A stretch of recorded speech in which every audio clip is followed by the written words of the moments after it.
Francis.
Application AL 1 of 2008 between Julian Oscar Francis and the Queen.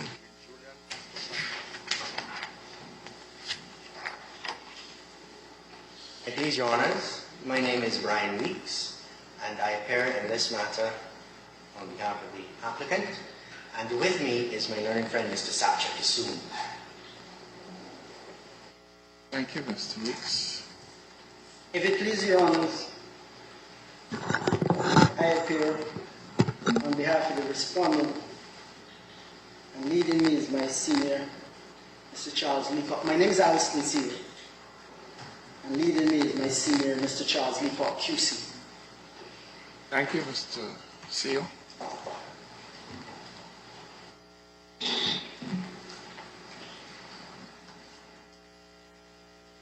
Mr. Weeks, could you come to the podium, please?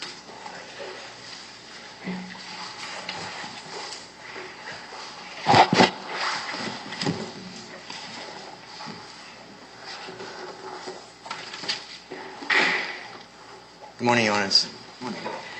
Your Honours, the matter before you is a notice of application for special leave to appeal by the applicant, in this matter, Mr. Francis, against his conviction for theft on the 28th day of February 2000. In the January Assizes of 2005, his appeal was dismissed by the Court of Appeal of Barbados on the 28th day of February 2008. Now, just by way of a slight matter of housekeeping, Your Honours, the Registrar of the Caribbean Court of Justice wrote to us in indicating that we would have needed to have filed an application to amend our notice as originally filed, because Your Honours would see when one reads the notice as originally filed, we were seeking leave to appeal as a poor person.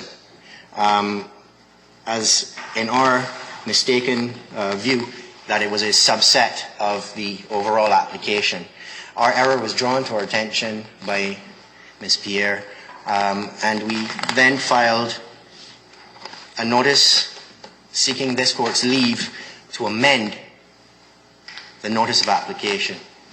And that was filed on the 22nd day of May 2008, and I believe it would be before Your Honours. Essentially, your original application yes, was dated the 9th. The 9th was filed on the 9th of April. Indeed, Your And that was followed by an application to amend, was yes, it not? Your Honour. Which was filed on the 14th of May, was it not? Yes, Your Honour. And subsequent to that, there was a further notice to amend the notice of application. And Indeed, that was filed on the 22nd of May. Yes, Your Honour. So perhaps we could deal with the notice of this filed on the 22nd of May. As Your Honor pleases. Yes, Your Honor. The application is essentially to rectify the original notice of application for special leave. First and foremost, we are seeking the leave of this court to file an appeal, as I had previously said, and also for further leave for the court to treat Mr. Francis as a poor person and for him to enjoy the benefits of that designation under the rules. So that is the first application which is before the court, and there is an amended notice of application which is appended to the notice before the court for leave to amend.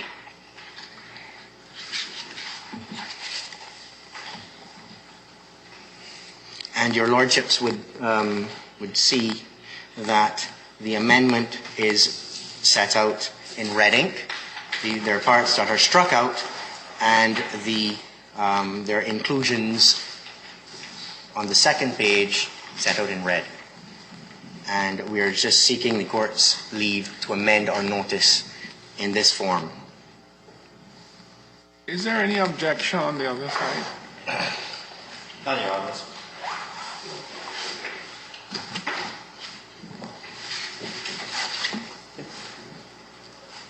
Leave to amend the notice of application is hereby granted in terms of the amended notice of application filed on the 22nd of May, 2008. Much obliged to Your Honors.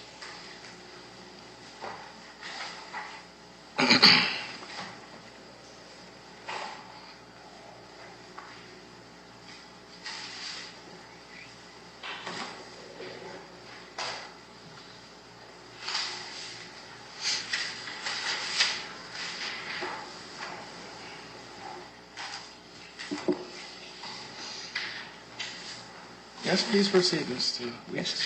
Your Honors, this is an application for leave to appeal, and it is our submission that the applicant in this matter has substantial and arguable grounds of appeal against his conviction. Just by way of a summary, this gentleman was unrepresented in this matter before the High Court of Barbados, where the principal evidence against him was a written confession, certain oral confessions, and later on we say there was evidence coming from his co-accused which the Crown was fully entitled to rely on in securing a conviction.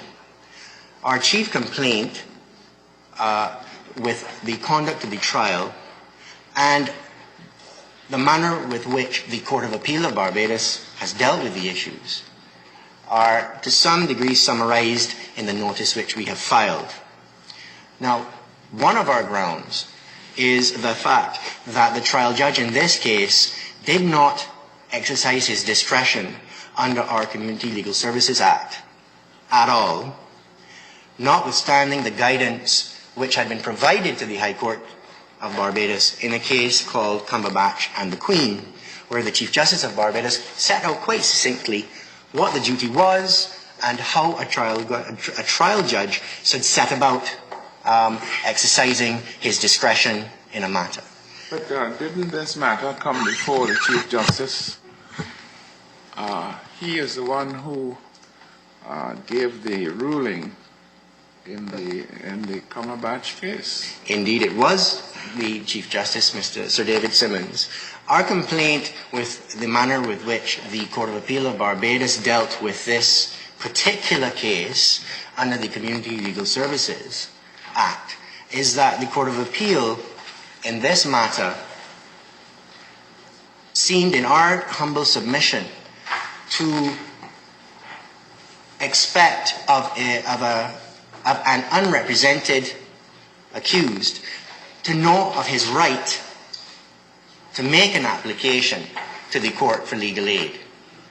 The second complaint that we have on this particular ground is that the Court of Appeal of Barbados found that there was nothing before the trial judge which ought to have alerted him to the fact that the matter was complicated enough that he should, of his own motion, volunteered a legal aid certificate for Mr. Francis. Now, we take objection to that on two very basic grounds. One, Might I just interrupt for just one moment? Are you pursuing that ground first before the other grounds? I mean, what order are you going to argue? I apologize to your honours. Yes, that is the first ground which I wish to which I wish to discuss with your honours this morning. And I believe that that is the one. That ground is number 5 on the notice. We, on this side, are submitting that this ground is the basis for a lot of the irregularity and or weaknesses which manifested themselves in the trial of Mr. Francis in the first place. But before it slips me, I just would want to return to the point that I was making with regard to why we are taking some objection to the manner in which the Court of Appeal dealt with this issue. And I was about to say that the court seemed to be of the opinion that Mr. Francis, not having raised the issue of legal aid, was one factor which weighed in the judge's favour in not awarding a legal aid certificate. Secondly, that there was no information before the court which should have alerted the judge to the complicated nature of the case, and that basically they saw nothing wrong with the exercise or lack of exercise of the discretion on this score.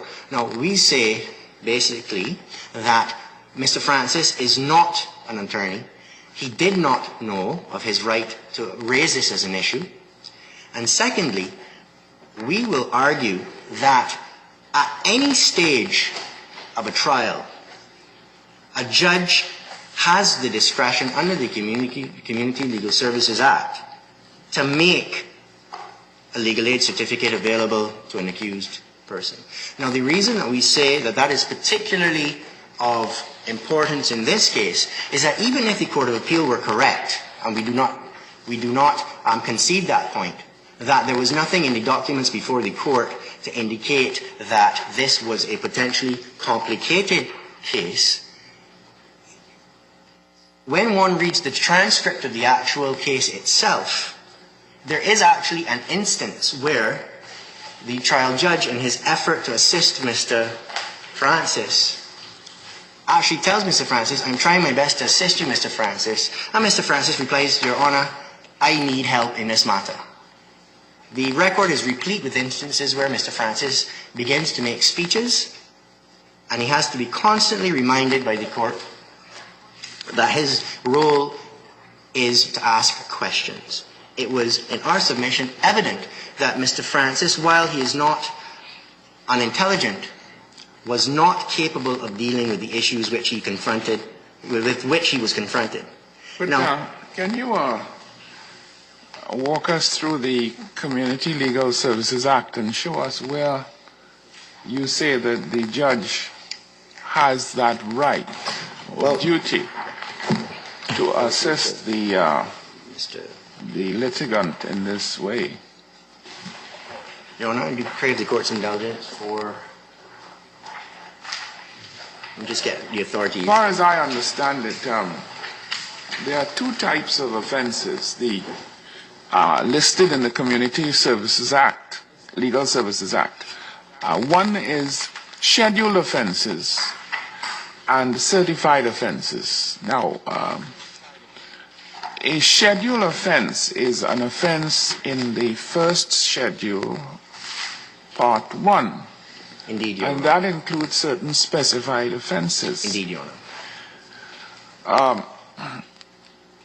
There is a there are paragraphs G and H which don't themselves specify any particular offense, but suggest that the judge, in respect of an indictable offense, might certify Indeed. that this is a case in which the litigant might require The assistance of legal assistance from an Indeed. attorney at law. Indeed, Your Honor. Now, I should paraphrase that by saying that the judge always has a duty to assist an unrepresented defendant, and this doesn't seem to derogate from that duty of the judge. Right. Now, where is it that there is provision in this act for the judge to, where is the duty imposed on the judge Well, in respect of a certified offense? We agree that this was not a scheduled offense in any sort of real sense. It was not. In other words, it was none of the specified offenses, if I may put it that way, in the first schedule. It was not murder, manslaughter, infanticide, concealment of birth, rape, or an offense where the accused was a minor.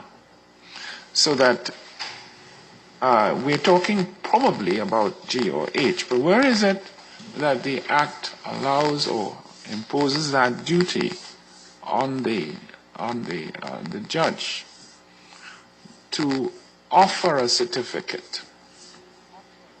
Well, Your Honor, in that light, what I can tell the court is that the duty is an implied duty.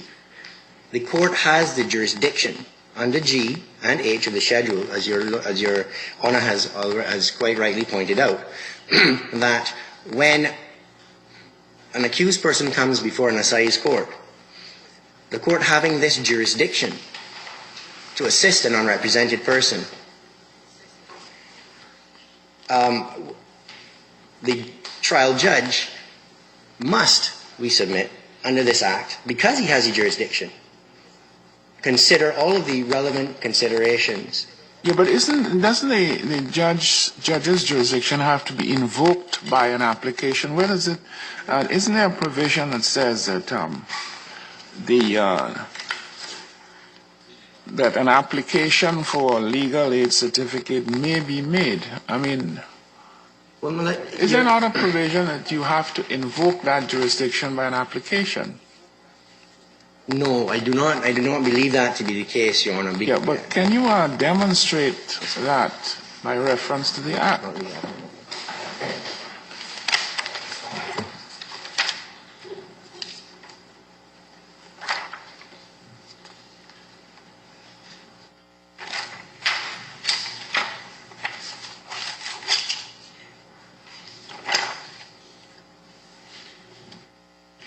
Your Honor, what I will say, what I will submit is that when one reads the actual schedule itself, Yes.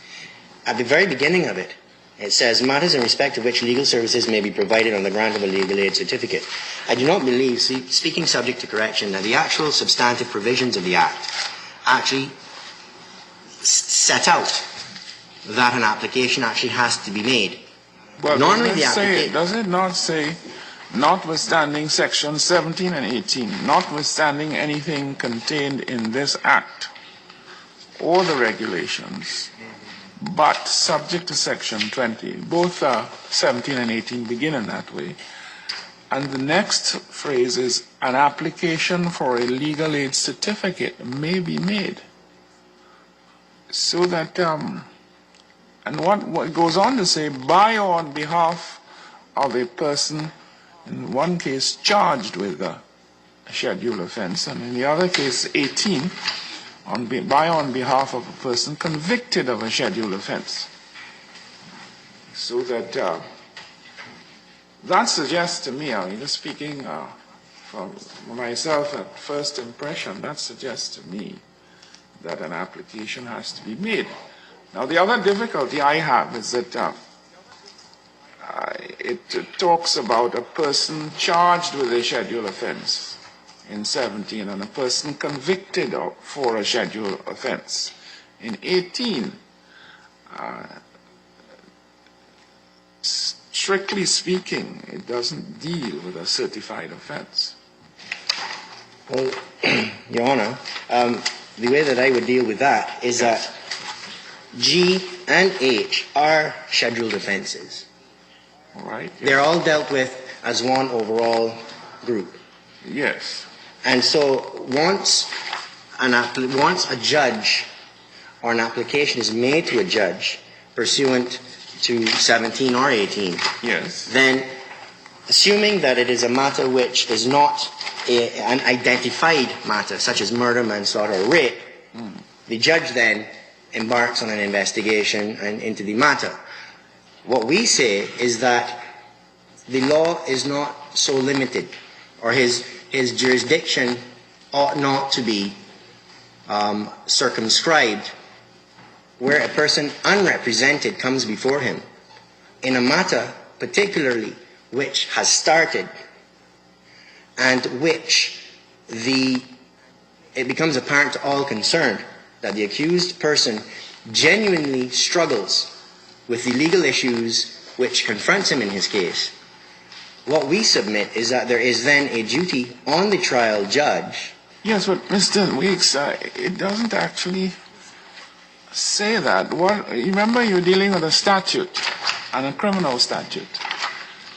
And in both 17 and 18, accepting what you say that one needs only to make an application for a legal aid certificate in respect of a scheduled offense, I mean, accepting that, how do you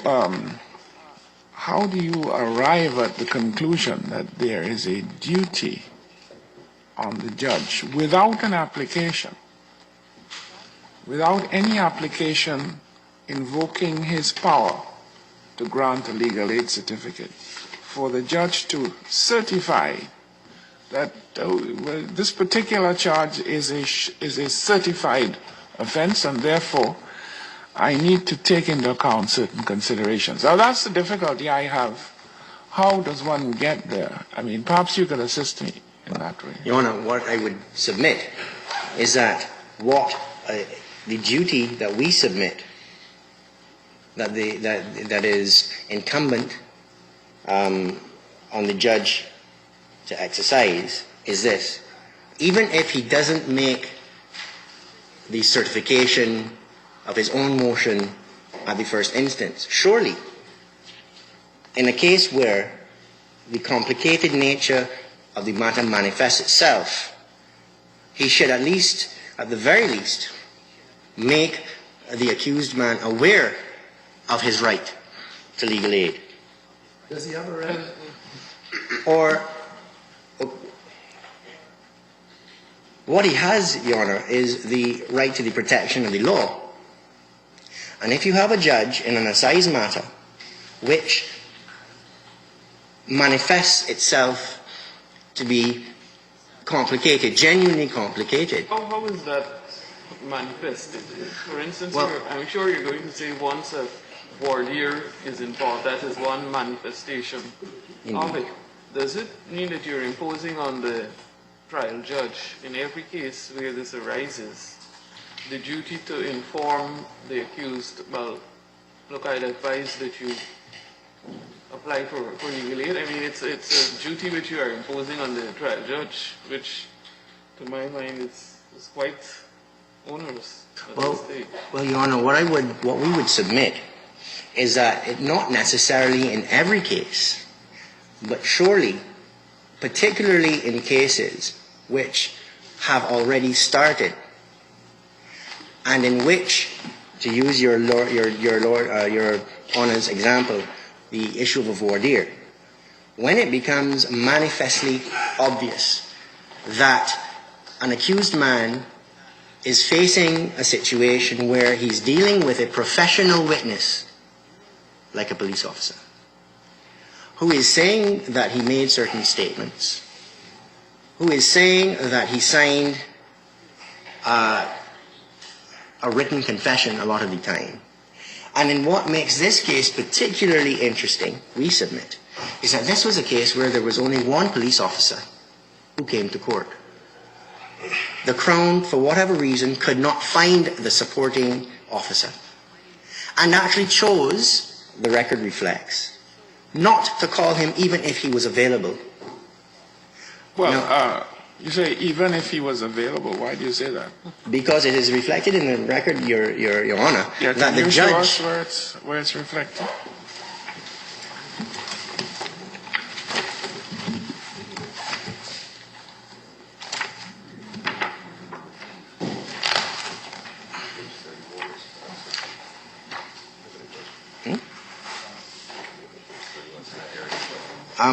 I refer your Honours to tab 6 in your bundles. That is where we find the transcript of the trial itself. Yeah, we know that. What page is it? Page 31, Your Honour.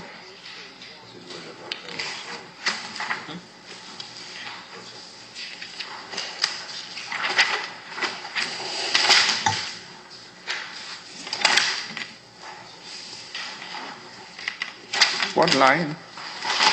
I crave the court's indulgence, Your Honour.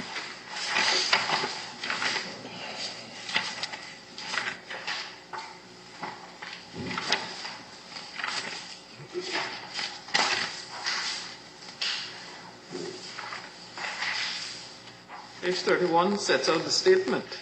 Yes, Your Honour. It's not page 41. It's actually later on in the record. I'm trying to find the exact reference for your lordships.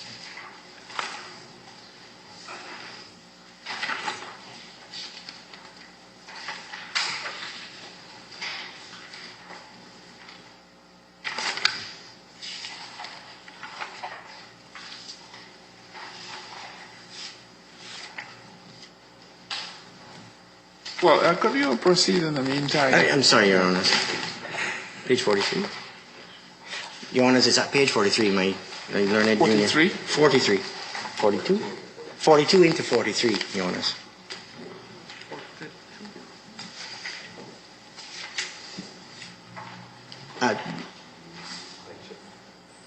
At line 6. Of page 42? Page 42 of the transcript. It's actually on the screen, Your Honours. Yes. This is the beginning of an exchange between the prosecutor and the learned trial judge. Yes. And at line 11, Mr. Seal, who is present with us today, says, I don't have him among my depositions. I wonder why. I heard that he was presently on leave from the force, but as far as I know, he is in the island, and I spoke to the officers already and told them that I would obviously expect him to be here, because it will come to the point that he must give evidence. The court, but of course, it is material to this case, my lord, and you will have to serve a notice of additional evidence on the accused man, Mr. Seal. In fact, my lord, I was checking on it, and I spoke to the policeman about serving notice, and then I traversed even the original file from front to back looking for a copy, so that they can serve on the accused, but there is none. But in fairness to the accused, he will have to be here. The court, yes, yes. And in the course, my lord, I crave the court's indulgence. The court goes on, well, that is rather unfortunate, because it now means that it is possible the sergeant can communicate with PC Boyce, and that is why it should have been so organized that he should be stepping in here right now. I had asked the sergeant to ask him to be here, my lord. I don't know if that was communicated. I have asked him to be here today, and we can't keep the sergeant. We can't prevent him from... No, we can't sequester him, my lord. We do not want the evidence to be tainted or appear to be tainted in any way. If we could have the matter stood down, my lord. Yes, we can stand it down and see if you can locate this man, because I don't like this situation. I don't like it. Mr. Seal, unrepresented men, my lord, even makes it worse, and I understand that, my lord, but we will see what we can do in the meantime. All right, Mr. Francis, this concerns you, and it goes on, and he explains what's happening to Mr. Francis. The court then proceeds to stand the matter down on page 44. They adjourn, come back the next day. And then they embark on the voir dire. When the voir dire is finished, on page 46. The adjournment took place at what time? The adjournment took place at 1:16 p.m. on the Monday. Yes. They then come back on the Tuesday and embark on the voir dire. They then return to this issue of the presence of the other police officer. And on page 46,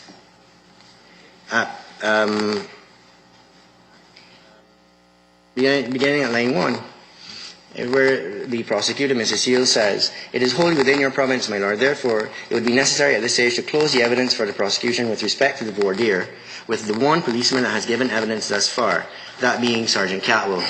That's my submission unless your lordship wishes to hear me further."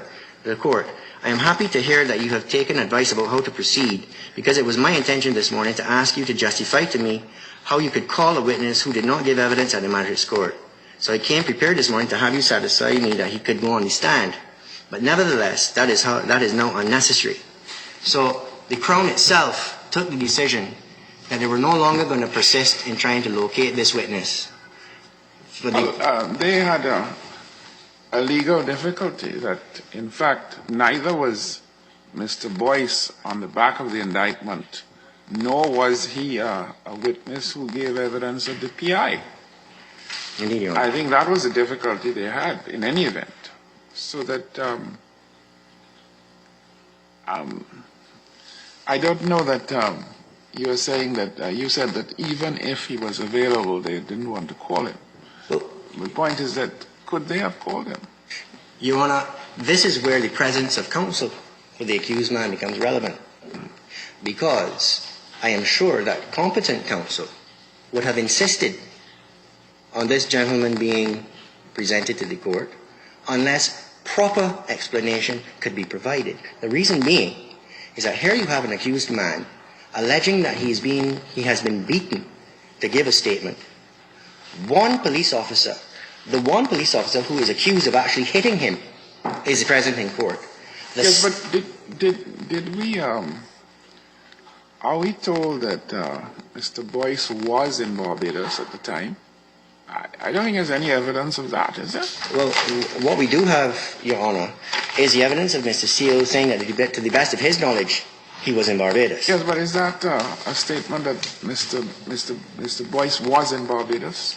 Well, Your Honor, what I can say from the defense side of the table is that presented with this fact scenario as relatively experienced counsel, a submission would have been made to the trial court at that stage that a material witness to whether or not this gentleman was brutalized as alleged, it needs to be established to the satisfaction of the court that he is truly not available.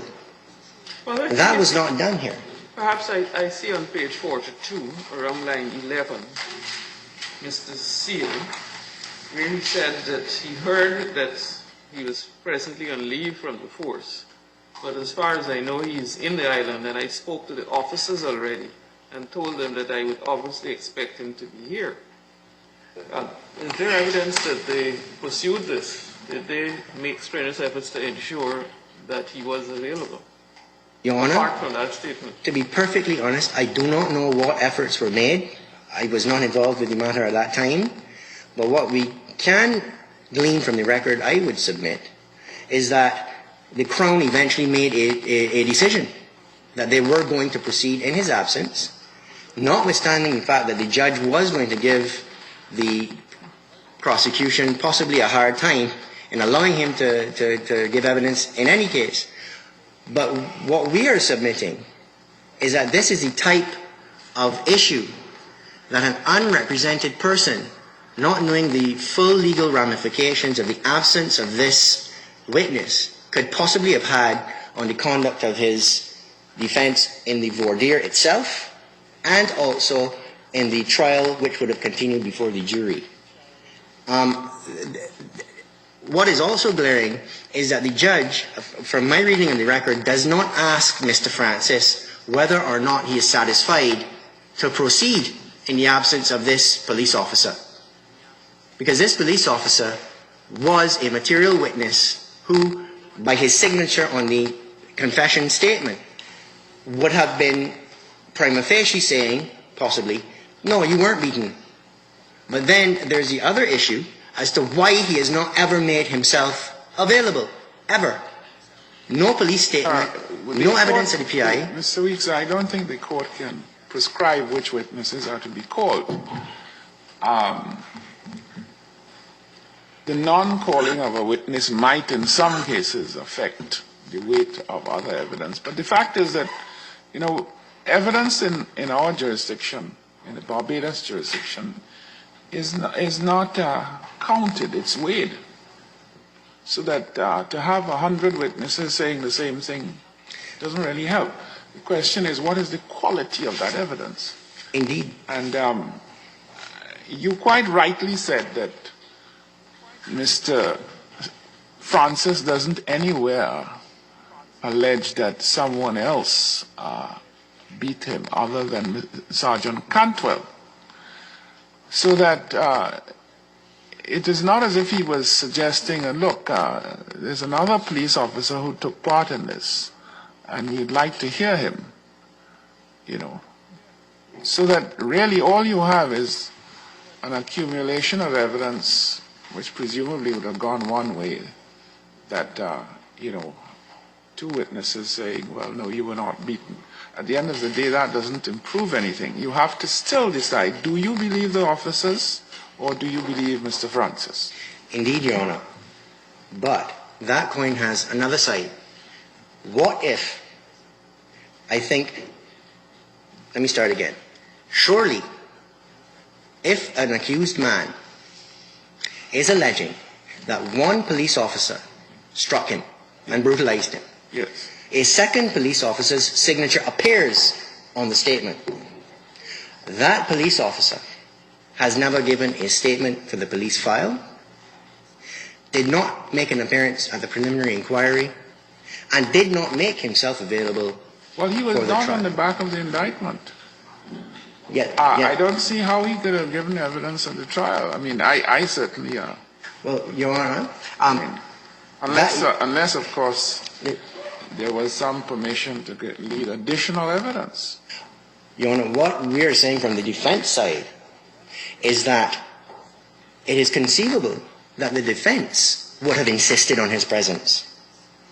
Because I think we're here you have an opportunity for an accused man to cross-examine a second witness who, for whatever reason, has never made himself available before. With the aid of counsel, had counsel been present and conducting this defense, I can tell this honorable court, had I been conducting this defense, I would have made a very strenuous application to the court to have this other officer present. As your Honor quite rightfully said, it may not have assisted my client's case in any way, but who knows? There must have been a reason we submit which could have been put to that witness why he has not previously made himself available. And that was the opportunity that was lost, and that actually ties into one of our other grounds. But we would wish to use that issue as an example as to why Mr. Francis ought to have been given the assistance of counsel in the matter. Because there's no way that a layman could appreciate the true complexity or influence which an effective cross-examination of that particular witness could have meant to his case. And secondly, even if the judge had insisted on him being present, I am not sure that the judge could, in the exercise of his duty, or should have, in the exercise of his duty, descended into the arena to the extent to assist Mr. Francis in an effective cross-examination of that second officer. So even if the officer had been made to appear, the court itself would not have been in a position to effectively deal with the issue on the part of the accused man. The judge is there to be a guide, not an advocate. Mr. Weeks, Yes, Your Honor. the There's nothing in the record that suggests that the trial judge adverted to the possibility of raising this issue of a legal aid certificate. Is that it? Okay. But that was a ground of appeal that you argued before the Court of Appeal. Indeed, Your Honor. What is your main complaint with the way in which the Court of Appeal dealt with the ground? Is it that you're saying that the Court of Appeal only looked at the matter from the standpoint of how the case would have or may have appeared to the trial judge at the inception, and should have inquired into whether in the course of the trial itself matters arose which demonstrated the complicated nature of the trial? Is that your ground? That would be the second branch of our argument, Your Honor. What I believe I'd submitted earlier that would be the case if we accepted on this side that there was nothing reflected in the depositions that would have clued the judge in, to use a term. But what would have been reflected in the depositions? So you're suggesting that the Court of Appeal was in error in concluding that there was nothing, because their view was that this was a fairly straightforward, a relatively straightforward matter. When you looked at the depositions, the material that the judge had before him at the beginning of the trial, there was nothing to suggest that the issue of legal aid should have been raised. You're saying that the Court of Appeal was in error in making that conclusion? Indeed, Your Honor. Well, And we go one step further. The case of Cumberbatch and the Queen, to which I've already referred, sets out a very detailed step-by-step process which trial judges ought to follow in assize matters. A reading of the depositions in this case would have indicated to the trial judge that there had to be a voir dire in this matter, so that the trial judge's complete failure to even address his mind to the capacity of the man appearing before him at all, because the trial judge in this second. Are you saying that whenever and wherever it is apparent that at a trial there is likely or there is certainly going to be a voir dire, the trial judge should grant a legal aid certificate? No, Your Honor. What I'm saying is that on a review of every case where the circumstances of that particular case may give rise to complexity, the trial judge ought to at least first... What is it about this case that gave rise to that level of complexity? The only evidence against Mr. Francis in this case was confessional evidence, where the police were going to be relying at the beginning of their case, or the Crown at the beginning of its case, was going to say, Mr. Cumberbatch, Mr. Francis admitted to stealing this car. It is the only evidence whatsoever. Did the depositions also reflect that Quimby was saying that he got the thing from... No, Your Honor, that only came out from the stand in the assize matter itself. So the only evidence at the outset was the confession? Indeed, Your And Honor. the oral admission. So we're back at the stage where the only evidence against a man is based on his confession to a police officer and his oral statements to the same police officer, then the judge should give a legal aid certificate. That would be our submission in this particular case, Your Honor. But that would, you're saying then that would have involved the complexity of the case, because Cumberbatch seems to suggest where the judge determines this complexity and seriousness of the case. He should. How complex would this have been? The fact that there was only one person who was testifying as to the giving of the statement, because when the judge looked at the depositions, Boyce was mentioned, so you would have known ahead of time that there was only one witness. Indeed, Your Honor. I think, following your submission, you're saying that that should have alerted him to the fact that because there's only one witness and the other witness was not called, that the accused was likely to be unfavorably disadvantaged? Indeed, Your Honor, because it is not simply a case where there is only one witness.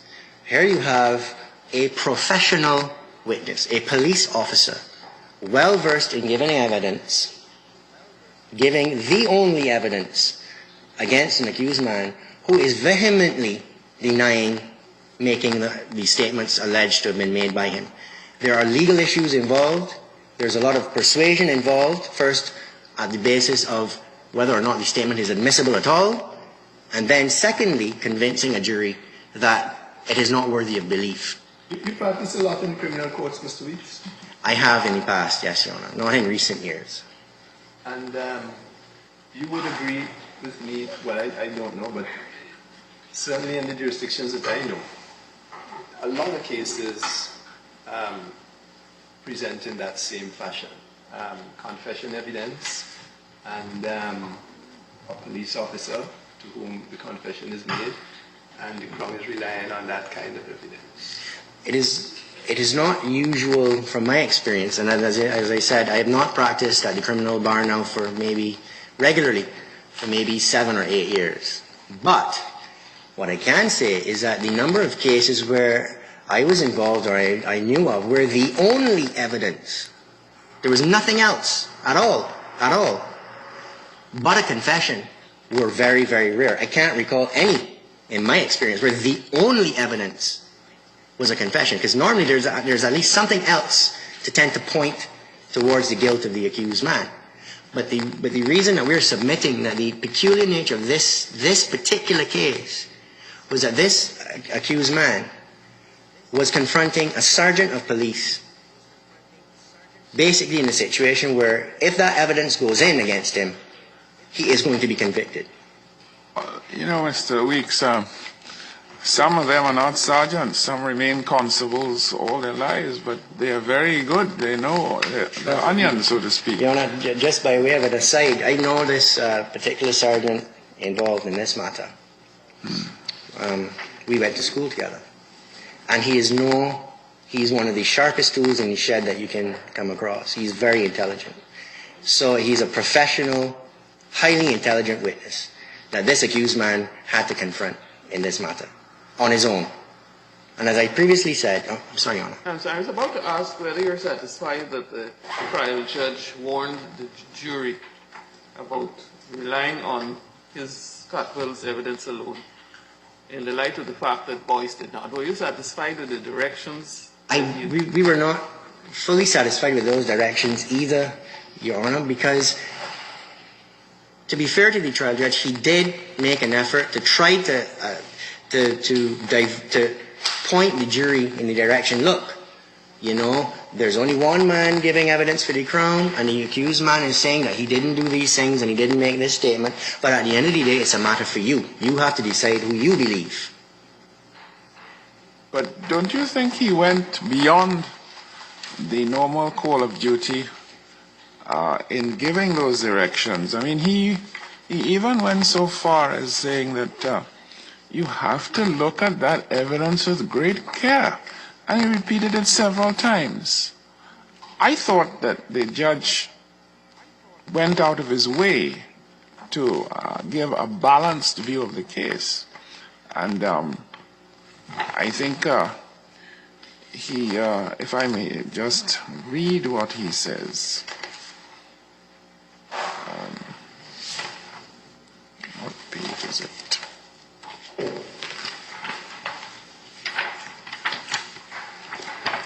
I think I've lost my page, but... Yes, sir. It starts at page 125. 125. Yeah. Yes. Now, if you look at page 1, I just start at 129 because that's the one I found. He says, so I just, at line 11, lines 10 to 11, So I just want to draw to your attention at this point in time that neither police officer had any backup evidence. And you will no doubt wish to bear this in mind when you are deliberating on the evidence. And prior to that, or is it subsequent to that, he goes on and he says on page 137, and I have to direct you that it is necessary to treat with such alleged oral statements with care. That's obviously referring to the oral admissions. Yes, Your Honor. And then he goes on further at line 20. It is normal procedure for an investigating officer, and indeed the backup who is present at the time of the interview, to record in his official notebook what it is alleged the suspect said, so that when the officer, the investigating officer, and his backup come to give evidence at the trial, almost invariably they will ask permission of the court to refer to their notebook in which they would have made a record of the alleged statement, either at the very time it was made or within a very short time thereafter, and the court will usually grant permission for the police officer to refresh his memory. And then on page 138, just about lines 19 and following, he says,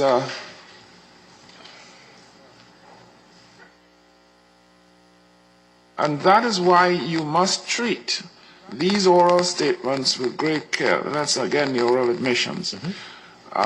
Because when the two policemen, one the investigating officer, the other backup, they are interviewing a suspect who may not have an attorney or a friend with him. In other words, it is 2 to 1. You have to be very careful about those statements. And this is how you should approach it. When there is objection to the statement, you should ask yourselves first, was the statement made? You know, I think that the judge went out of his way to put those statements in an objective way and to remind the jury that they must not just swallow them hook, line, and sinker. Indeed, Your Honor. So that that's one thing. But sorry. I think on page 140, Hellenic sister tells me on page 140 is also so you must decide on line 15. So you must decide from the evidence that you've heard whether you accept the statement when deciding whether you can safely rely on that statement as a confession. You must ask yourselves, did the accused man in fact make the statement? If you are not sure that he did, you should ignore it. If you are sure that he did make the confession, then you must ask yourselves, are you sure that the confession is true, and so on. So that, you know, I think the judge was pretty balanced in his view of that, bearing in mind, and he did note in the course of the hearing that it would have been preferable for Boyce to be there. So then I think we are sort of drifting off the legal aid point a bit, but you are attempting to show us why you thought the judge should certify that there was need for legal representation. Indeed. So that what I had originally asked you is where in the act the judge had that duty imposed on him. And I'm not sure that I'm totally persuaded up to this point that there is an obligation on the judge, which the act imposes, to voluntarily certify that the case is one which requires the services of an attorney at law for its proper determination.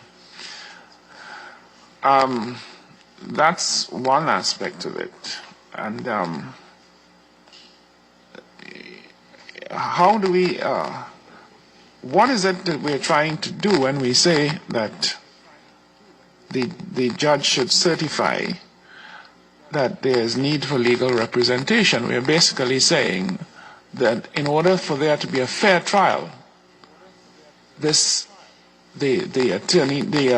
litigant needs to be represented by an attorney at law.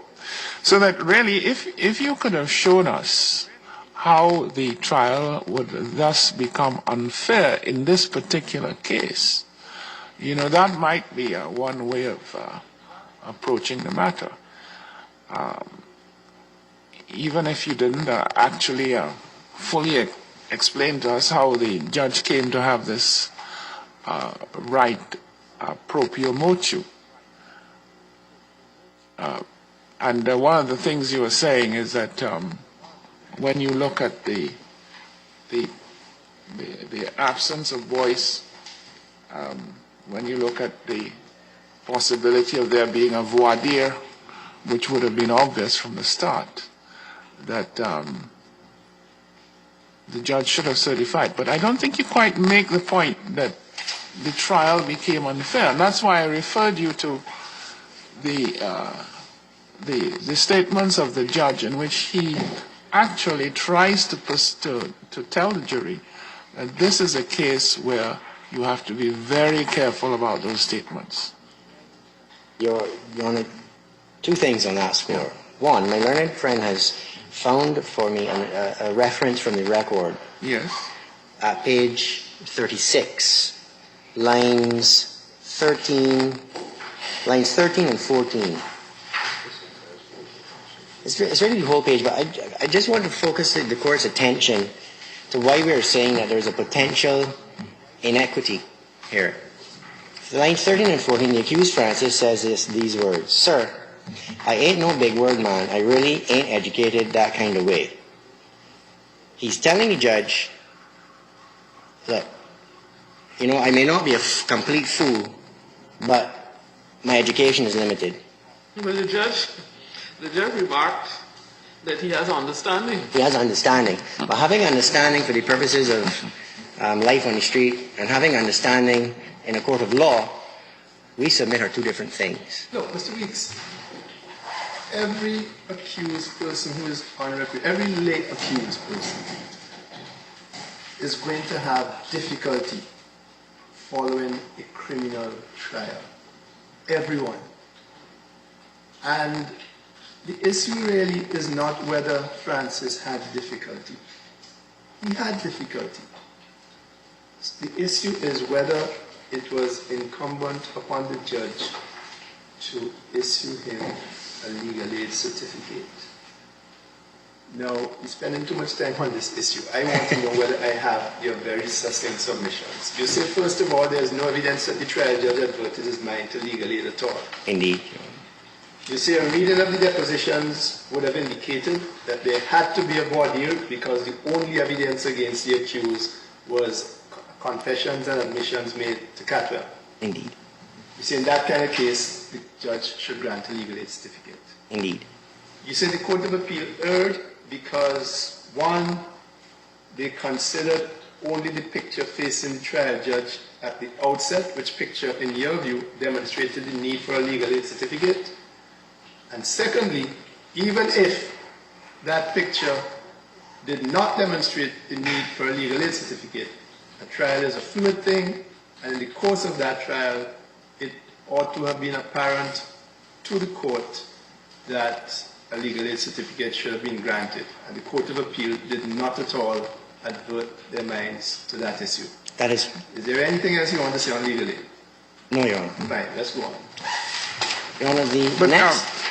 just one other thing. Yes, Your Honor.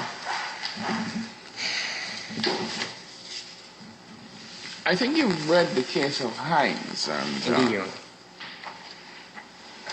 somewhere in that judgment of Lord Bingham, he tries to explain sections 17 and 18.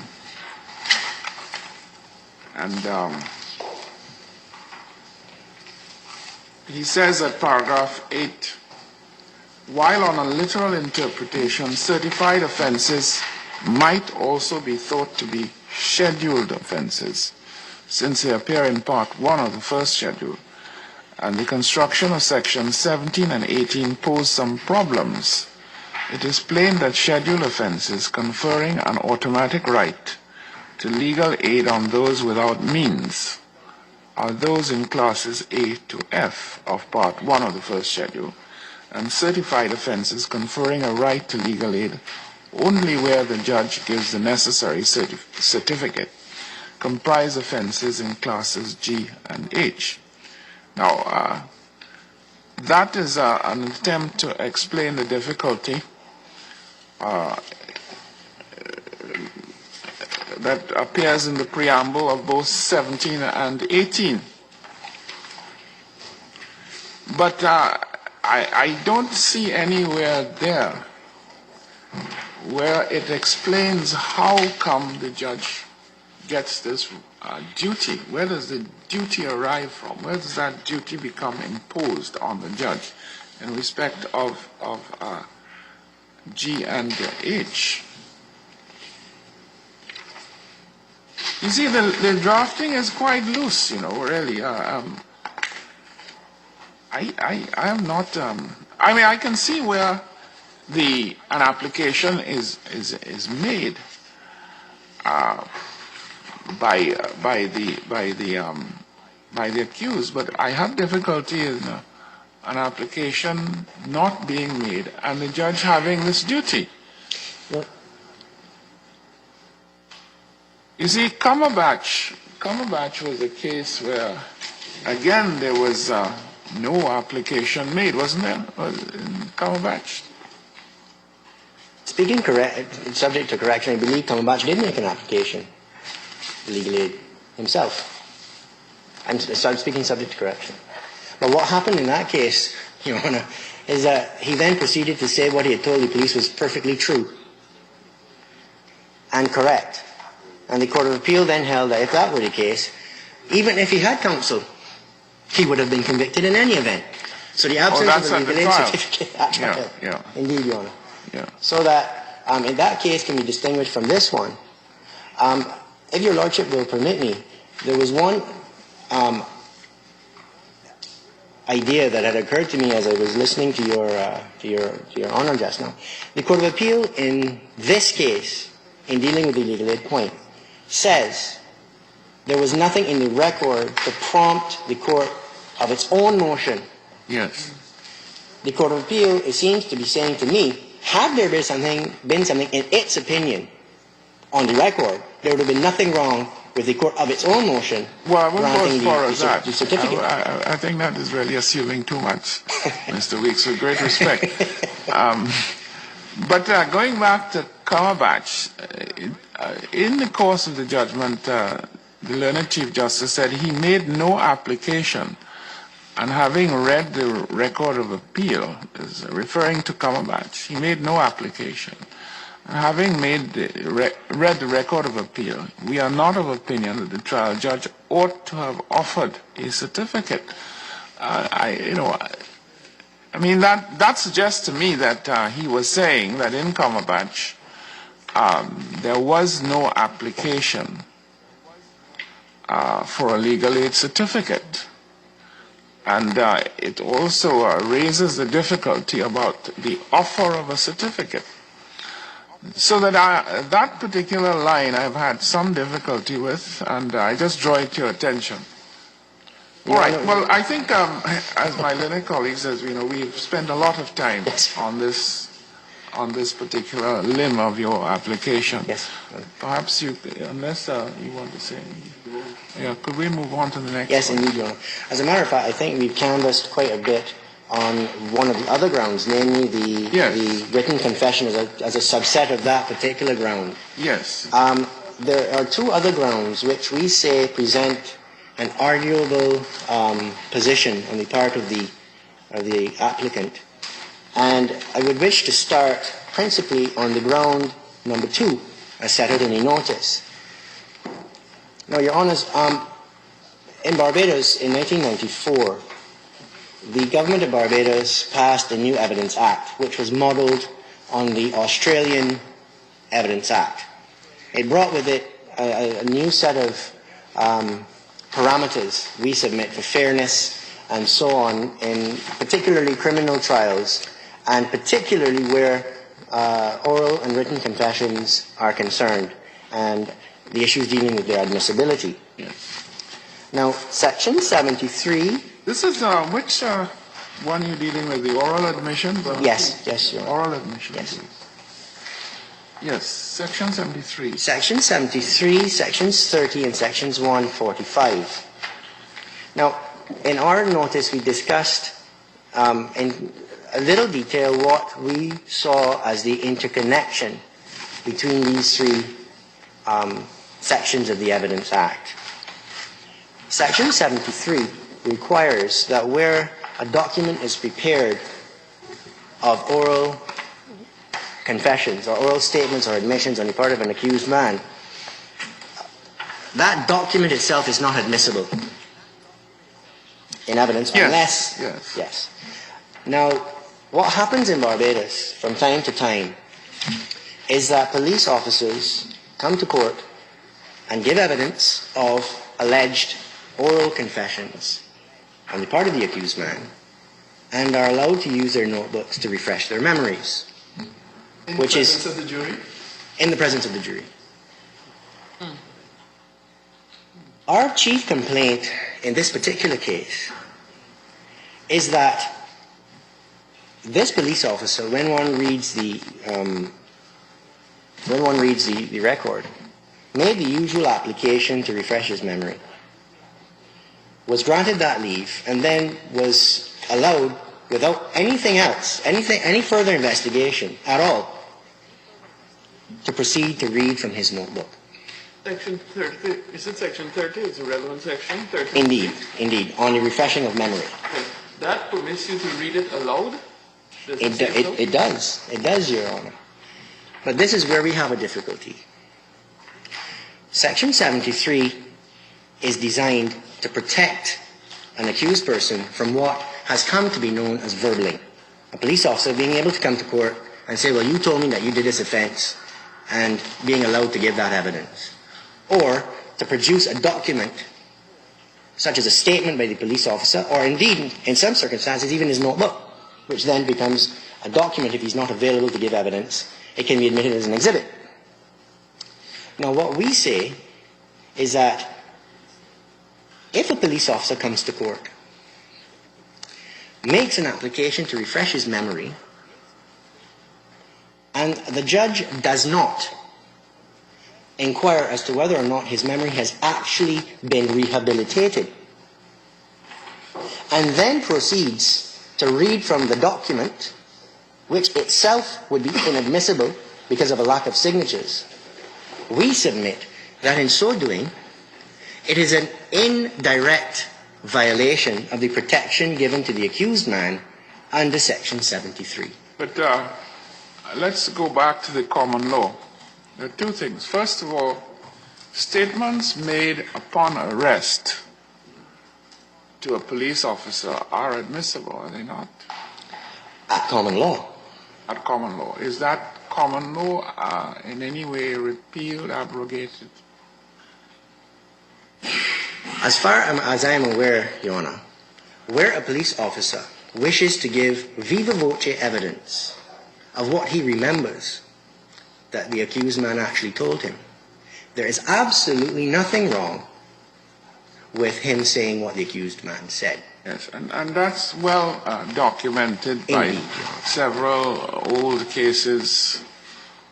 The second point is that where a police officer or anyone refreshes memory from a document, is there anything that prevents that person from reading the document into evidence? If his recollection is not revived, but he says that the past recollection is recorded there. In other words, I see it, and because of the fact that it's a medical history which I made, I see my signature there, so this must be it. So is there anything in the common law that prevents that? Not at common law. Yes. Now, is there anything in the Barbados Act that repeals the common law in that respect?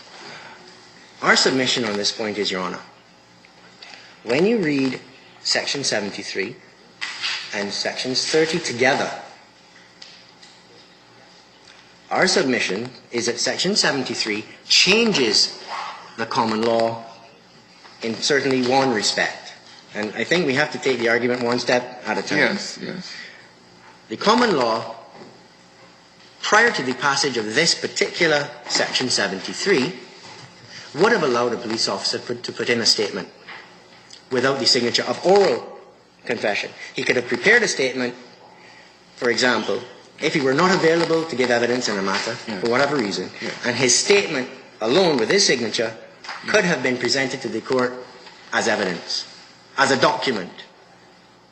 Yes, under what heading? Well, as in would be possibly clearly an a exception to the hearsay hearsay rule, Your Honor. Well, no, but in what exception? I mean, police officer... Statement contrary to interest. No, the police officer has signed a document. He does not appear to give evidence. How does that go into evidence? Your Honor, the only exception to the hearsay rule that I can think of where that would have been permissible would have been that the information contained in the statement to be admitted is evidence of an admission contrary to the interest of the accused man. So No. it's still an admission, which No, is one of but the the question is, exceptions. how do you get it in? A statement against a person's interest must be something which the particular person who would have been putting in the document will have against his interest. In other words, if I sign a document saying I received $100, and someone comes and tries to put that in, it is a statement which is against my interest. Indeed. And the question is whether it can be going on that basis. But I can't see that a statement made by a police officer saying, I heard the man say X,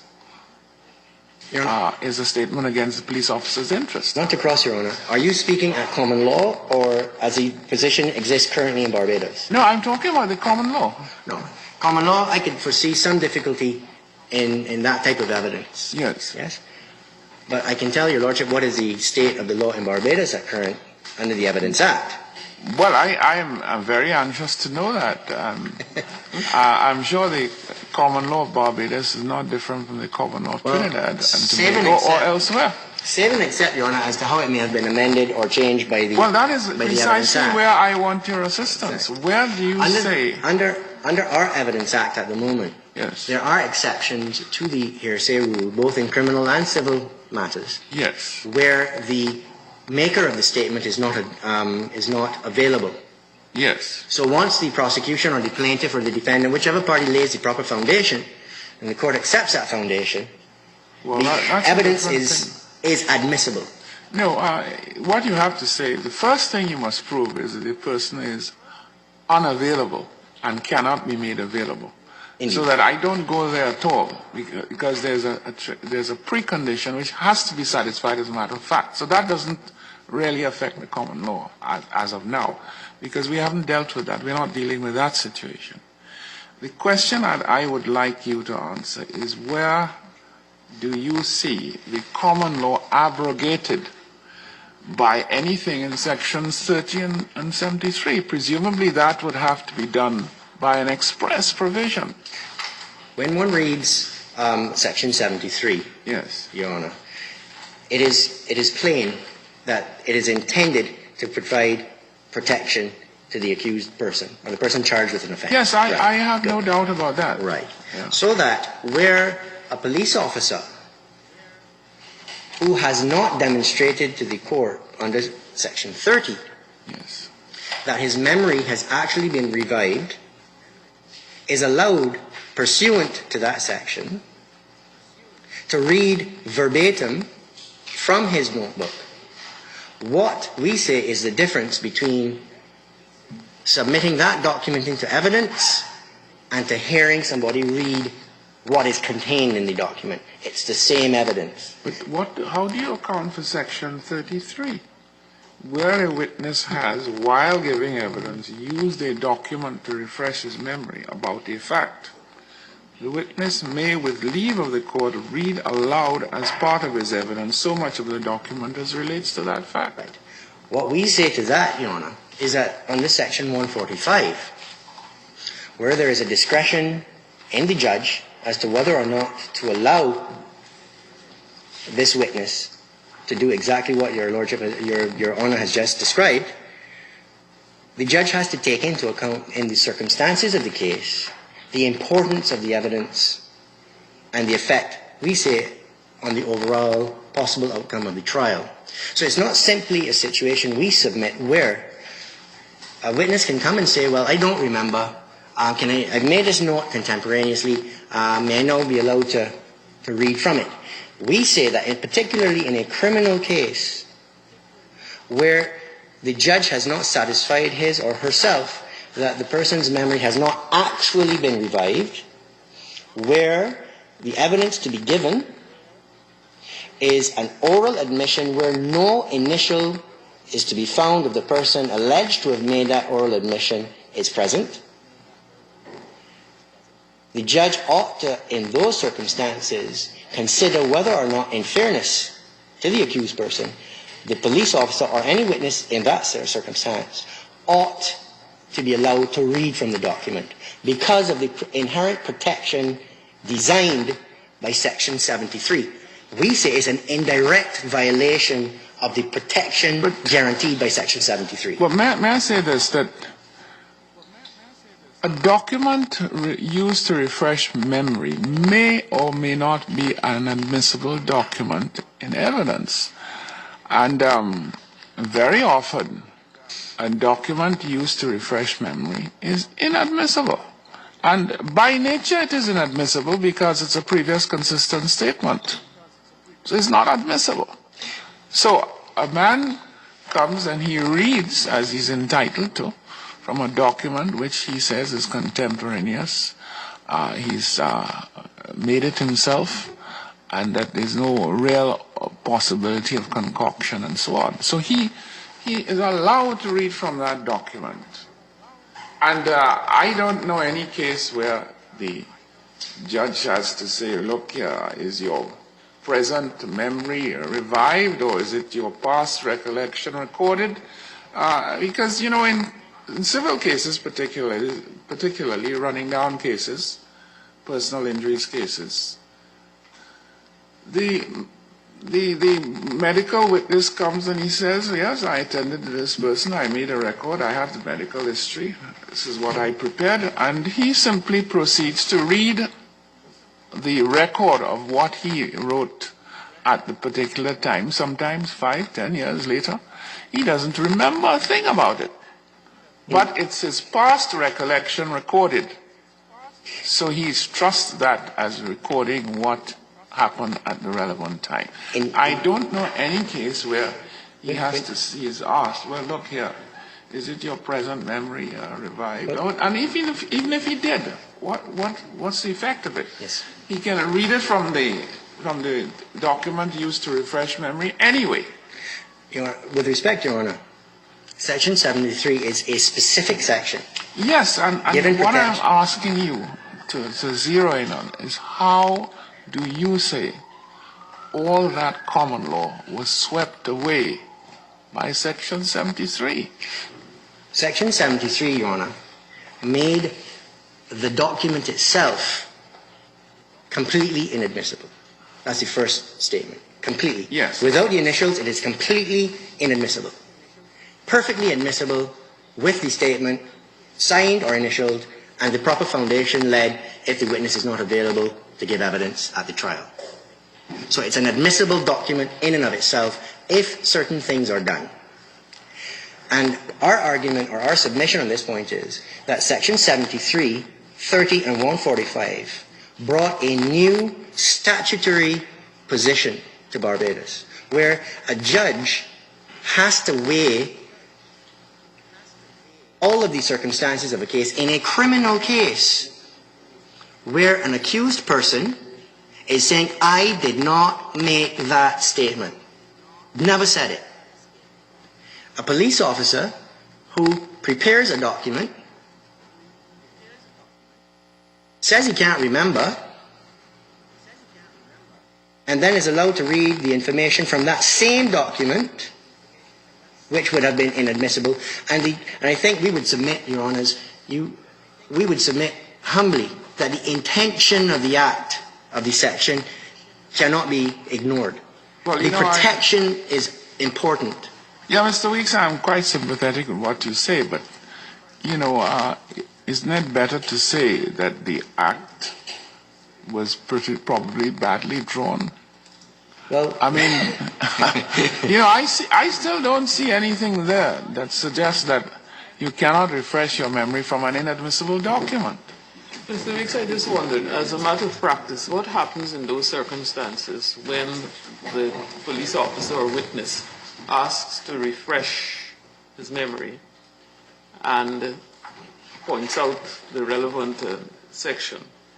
The accused objects. Let us say he's represented by counsel and he objects. What is the next proceeding? Is the objection determined? Is there any decision given about that? Does he have to hear evidence? And what I can say, Your Honour, from my experience, is that it varies from case to case and from judge to judge. But basically what happens if an objection is made, usually it's on the basis that the statement wasn't made, and the judge very rarely, and I can't recall ever seeing a judge, from my personal experience, actually get into whether or not the statement was signed, whether it was contemporaneous of the motion of the court, to secure the court's own position as to whether or not the material is cogent enough to be presented to the jury by the witness.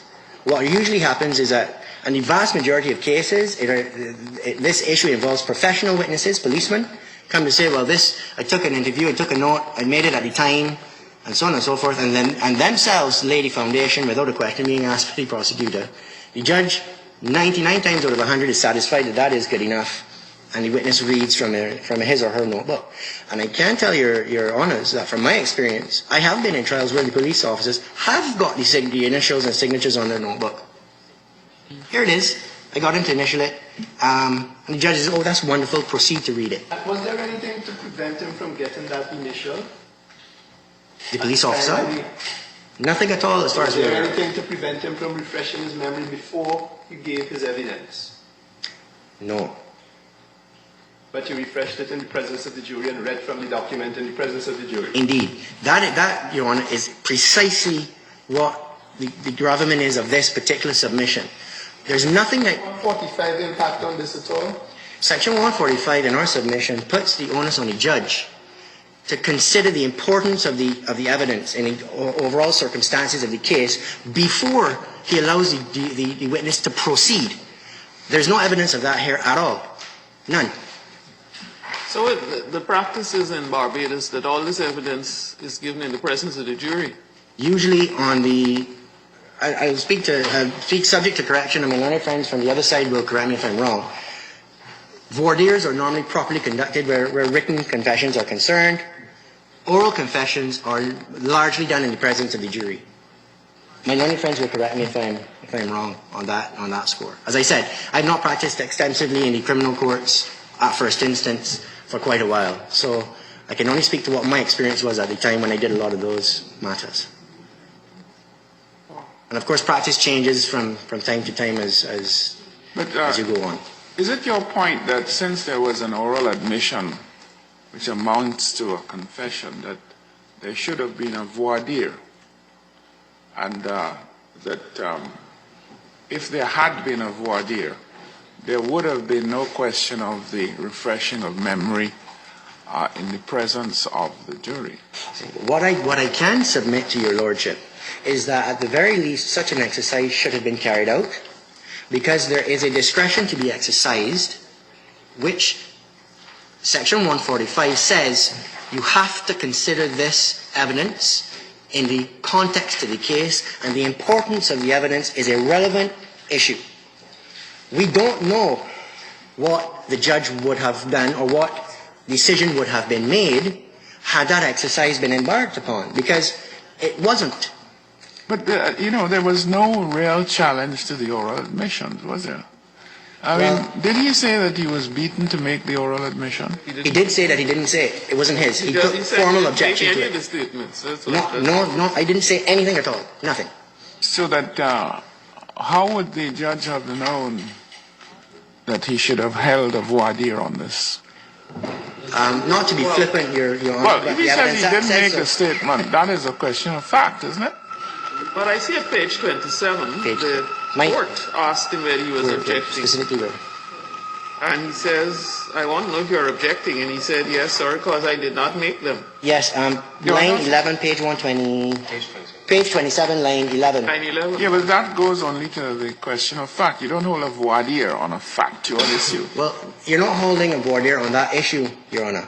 What you're holding the voir dire on is the legal issue and the importance of the overall, in the overall context of the particular evidence. Once the judge carries out the exercise properly and says that the evidence is admissible, then it becomes an issue of fact for the jury. If the judge says, if the litigant says, the accused says, I did not make that statement, that is solely a question of fact. Do you believe him or not? If the litigant says, I was beaten to make that statement, that requires a voir dire. With respect, Your Honor, when the witness invokes the court's leave to do anything under our Act, remember, it is the witness saying, I cannot remember what has happened. Yes. I need to refer to my notebook. Yes. The Evidence Act says that when that application is made, the court shall take into consideration the importance of that evidence in the overall context of the case before making a decision. That is our submission, what that section 145 means in the context of 73 and 30. It's not simply a case where the police officer should be allowed to say, well, I made a note contemporaneously and I can't remember, and then without more proceed to read from his notebook. In our submission, our Evidence Act in Barbados requires a bit more than that. Yeah, but he reads from his notebook only at the point where he has been granted leave. But before he's granted leave, Your Honor, is what we're saying.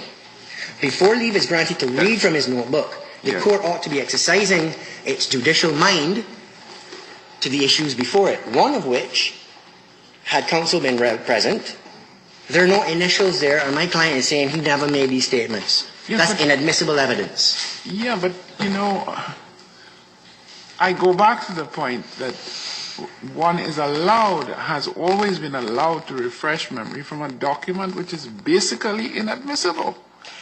It has to be inadmissible. It's a previous consistent statement. Not in this case. It always is. I mean, why do you say that the law has been changed so that you can only refresh your memory from a document that is admissible? With respect, Your Honor. Yes. You just said that the common law has always been that you could refresh your memory from an because it was a consistent statement, prior consistent statement. Yeah. We counter that submission with this one. This is a criminal case where the evidence is of an admission which is controverted, where there is a section in an Evidence Act which makes that evidence in the document itself completely inadmissible in the circumstances, and that there must be a more cautious, conservative approach to the receipt of such evidence, particularly in criminal cases. We submit that this Evidence Act brings with it a new framework, a new requirement on the judge hearing this matter, or any matter, to say, look, if this policeman's notebook was the only record of what went on, and itself is inadmissible, how can I then allow him, in fairness to the accused man, to read something which the accused man has no way of controverting. It's the fairness to the accused and the intention of the overall statutory framework that we say ought to have rendered this, in these circumstances, this evidence inadmissible. And we go further, to repeat the point that I had made earlier. The only evidence in this case against the accused man was oral confession and a written confession, both of which are vehemently denied. In addition to which, Your Honours, in the decision of the Court of Appeal, the reason why we say the Court of Appeal erred in its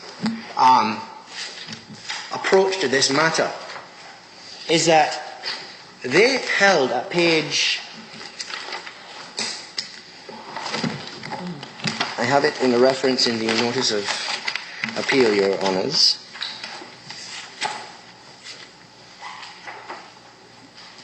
No, they, in construing Section 73, Yes.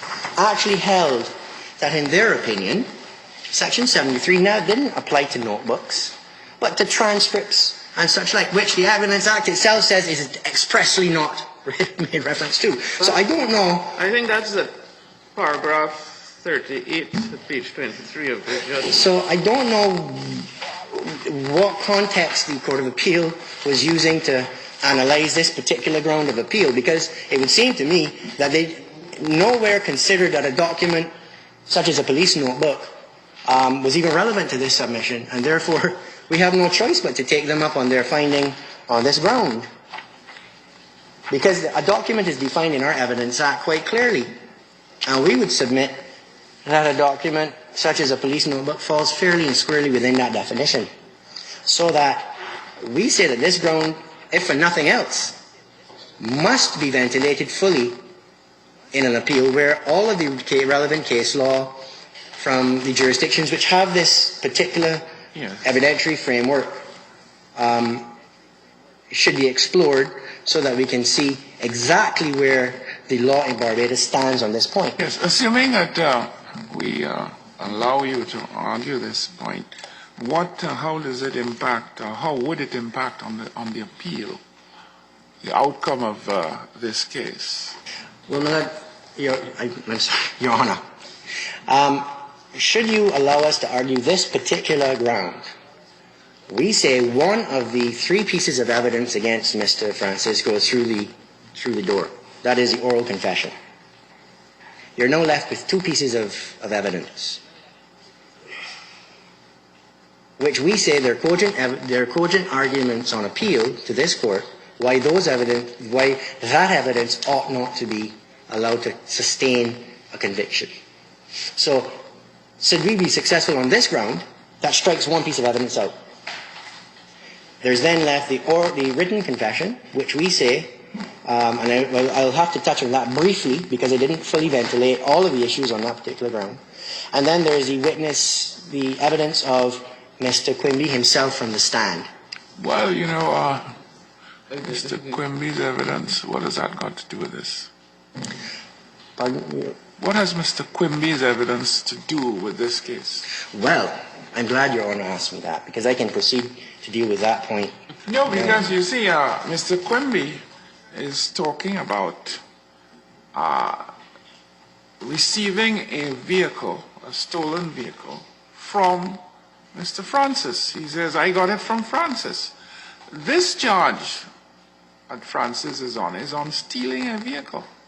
Indeed, Your Honour. As far as I'm concerned, I don't see the relevance. Your Honour, in this case, the Crown at the beginning said, we have admissions that this man stole this car.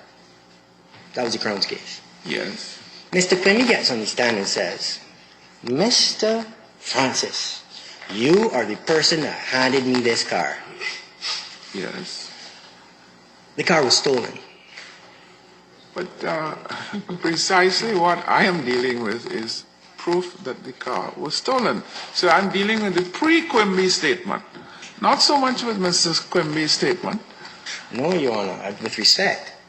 This is evidence from the stand of an accused man, which we say, co-accused, which we say the Crown was perfectly entitled to use to bolster their other evidence against the accused, Mr. Francis.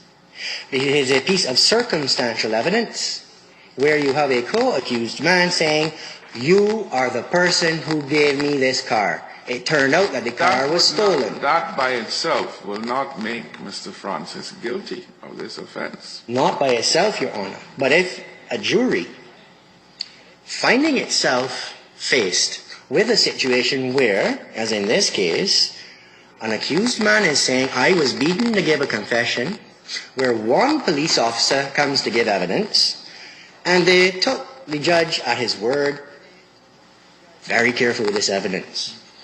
Be very careful. But they are then told by the co-accused in evidence, under oath, which is perfectly admissible against a co-accused, Francis was the man that gave him the car. The jury found both of them guilty. This is not a case where it is a statement given to the police which is inadmissible against Mr. Francis. But I thought the judge had specifically said that you have to look at these charges separately. They were charged separately. Indeed, They Your were Honor. charged separately. Indeed. That, with respect, Your Honor, is true and a perfect direction. However, evidence of one co-accused is admissible against the other once it comes from the stand. That is true, Mr. Right. That is correct. So that here we have a situation where, under cross-examination, Mr. Quimby, Mr. Seal asked him on cross-examination, "Tell me, do you know Mr. Francis well?"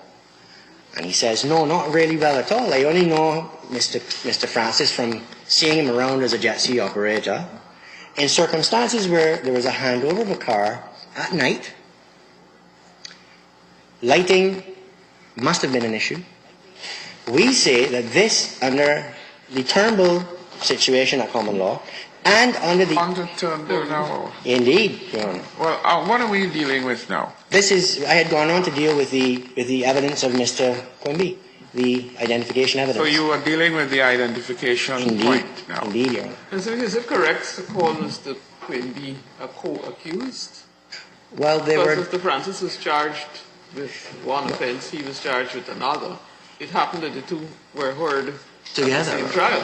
Indeed, Your Honor, and the Court of Appeal struck down our argument that they should have been severed and tried separately. Well, I mean, it doesn't follow that they should have been tried separately.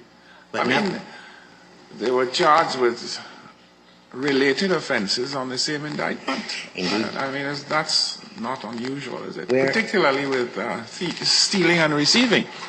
Indeed, Your Honor. But the simple point that we wish to make here is that the summation to the jury is void of any sort of a direction as to how the jury ought to have dealt with the evidence of Mr. Quimby vis-a-vis his identification of Mr. Francis as a person who was in possession of the vehicle. Was there any identification? I mean, where do you say that, if you're talking about Turnbull, Turnbull is a case which says where the evidence of the prosecution relies wholly or substantially on identification evidence, then the judge has to give a direction as to how that evidence should be treated.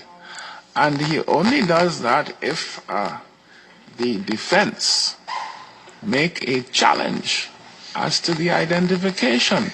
Now, there is no challenge here. Your Honor, but there was a challenge.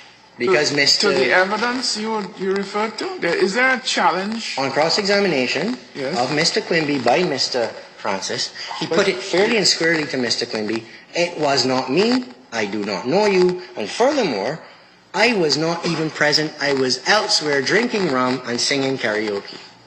There was a where is direct that challenge evidence? in the cross-examination towards the end of the record. Of whom? Of the cross-examination of Mr. Quimby by Mr. Francis. Yes.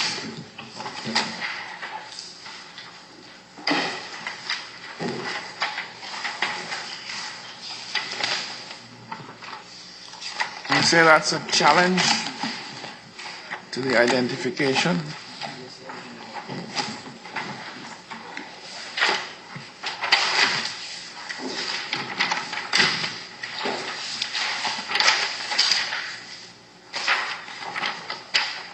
My lord, that's to be found at page 119.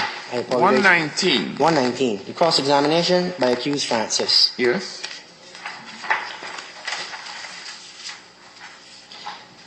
He starts to cross-examine him on what clothes he was wearing. Yes. Then he goes on to say, what time I gave you this car?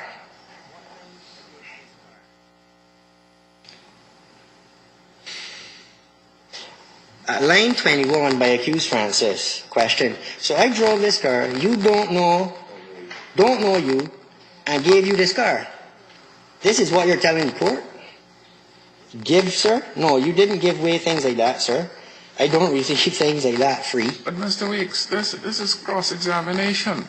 Indeed, Your Honor. When I talk about a challenge to identification, I'm talking about evidence being given in chief as part of the case of the defense that there is mistaken identity. Now, cross-examination is not, suggestions in cross-examination do not amount to evidence, do they?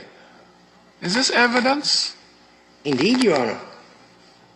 This is Mr. Francis. You mean Mr. Francis is being cross-examined and is giving evidence? With respect, Your Honor, Mr. Francis. No, but if Quimby is being cross-examined, how do you get out of that that Mr. Francis gave evidence of identification?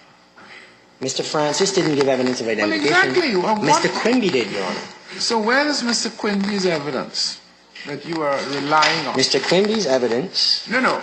Is there any evidence? What I'm asking, is there any evidence of Francis challenging the identification by Quimby? That is what I'm asking. You pointed to page 120. And I am saying that that is not evidence, which is not evidence at all what Mr. Francis says.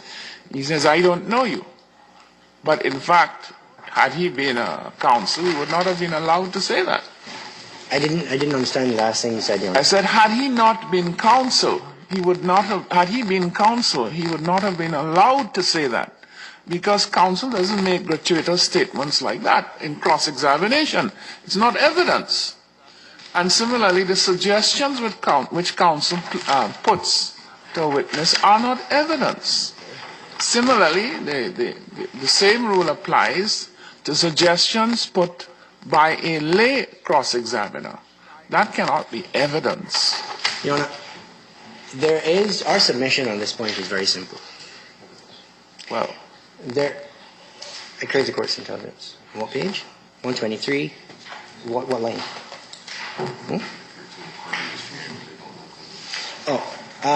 Page 123, Your Honor, is on the screen. Yes. At lines 13. Yes. Quimby is a stranger because I don't know Quimby. Yes. The first time I saw him is in jail. Isn't this part of the address by Mr. Indeed, Your Honor. Oh, is that evidence? Your Honor, our position and our submission on this point is this. Mr. Quimby gave the jury information to the effect that it was Mr. Francis who had delivered the car to him. In our submission, that is in addition to which, Mr. Francis posited an alibi on this night, thereby making whether or not he was in fact the person who had handed the car over to Mr. Quimby. Well, you know, we are saying that in those circumstances, this was not a case, this would have been a case of recognition, and Turnbull, the case itself says, even in cases of identification by recognition, the jury ought to be told to be very careful about accepting that evidence because errors are commonly made.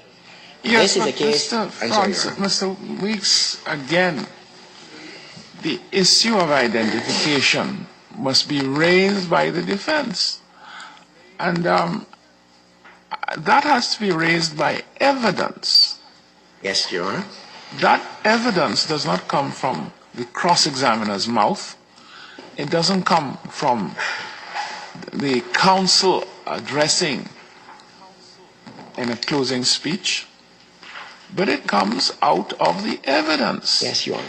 And I have never heard it said that if a defendant raises an issue as to alibi, that raises an issue of identification. I've never heard that before. Should we be given... And I have not seen any cases, Mr. Weeks, that say that. If you can show me one, I'd be very grateful. There's a case with the name of Woodall and the Queen for Barbados, the Court of Appeal of Barbados. Yes, where is it? It is not in the bundle before your lordships at this point, Your Honor. But it is a case directly on that point from the Court of Appeal of Barbados. What's the name of the case? Woodall and the Queen. Woodall? Woodall. W-O-D-A-L-L. Woodall and the Queen, which deals fairly and squarely with these issues. Yes, it says that once an alibi is raised, an issue of identification is raised. What year? Do you know what year? It is actually referred to in, I believe, the judgment of the Court of Appeal, if I am not mistaken.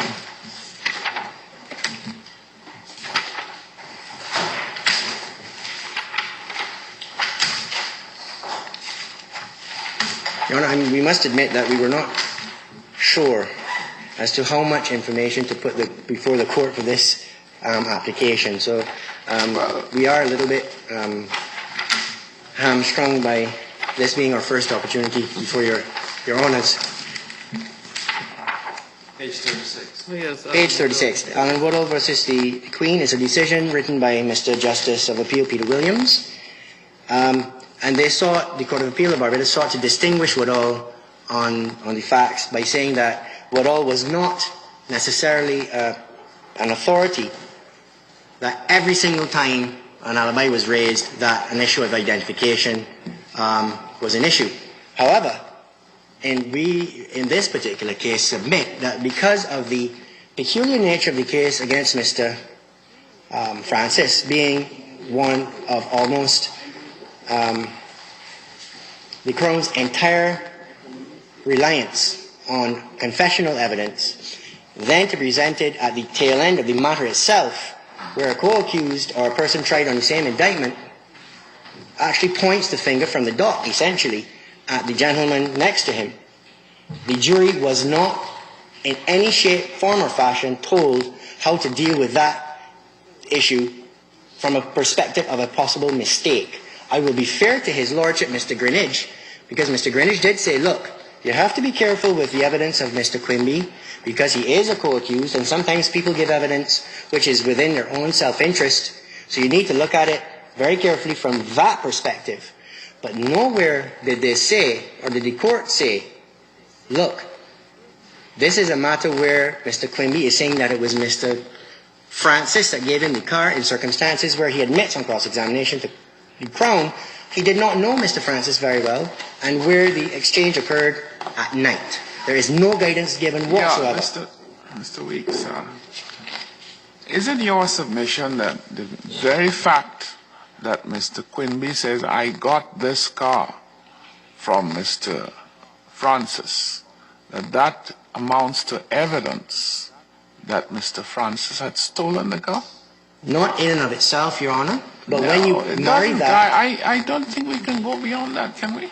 Yes, you can, Your Honor, with respect. Yes. Because when you marry that piece of information together with a confession, Yes. it bolsters the confession. Well, Because he was the last person seen with the car other than his co-accused, who was accused of handling the car, having it been stolen. That's what we're saying. yes. Well, I think, is there anything else you want to... Yeah. I think we can move on to the next point. No, Your Honor, the last point, and I shan't take too much time on it because we've been quite thorough in traversing the other grounds, and it deals with the admittance of the written statement alleged to have been made by Mr. Francis, and whether or not the judge ought to have admitted it into evidence at all. We say that obviously our submission was at the Court of Appeal that this statement, because of these circumstances where you had only one material witness giving evidence against Mr. Francis, that this statement was given voluntarily. Just a second.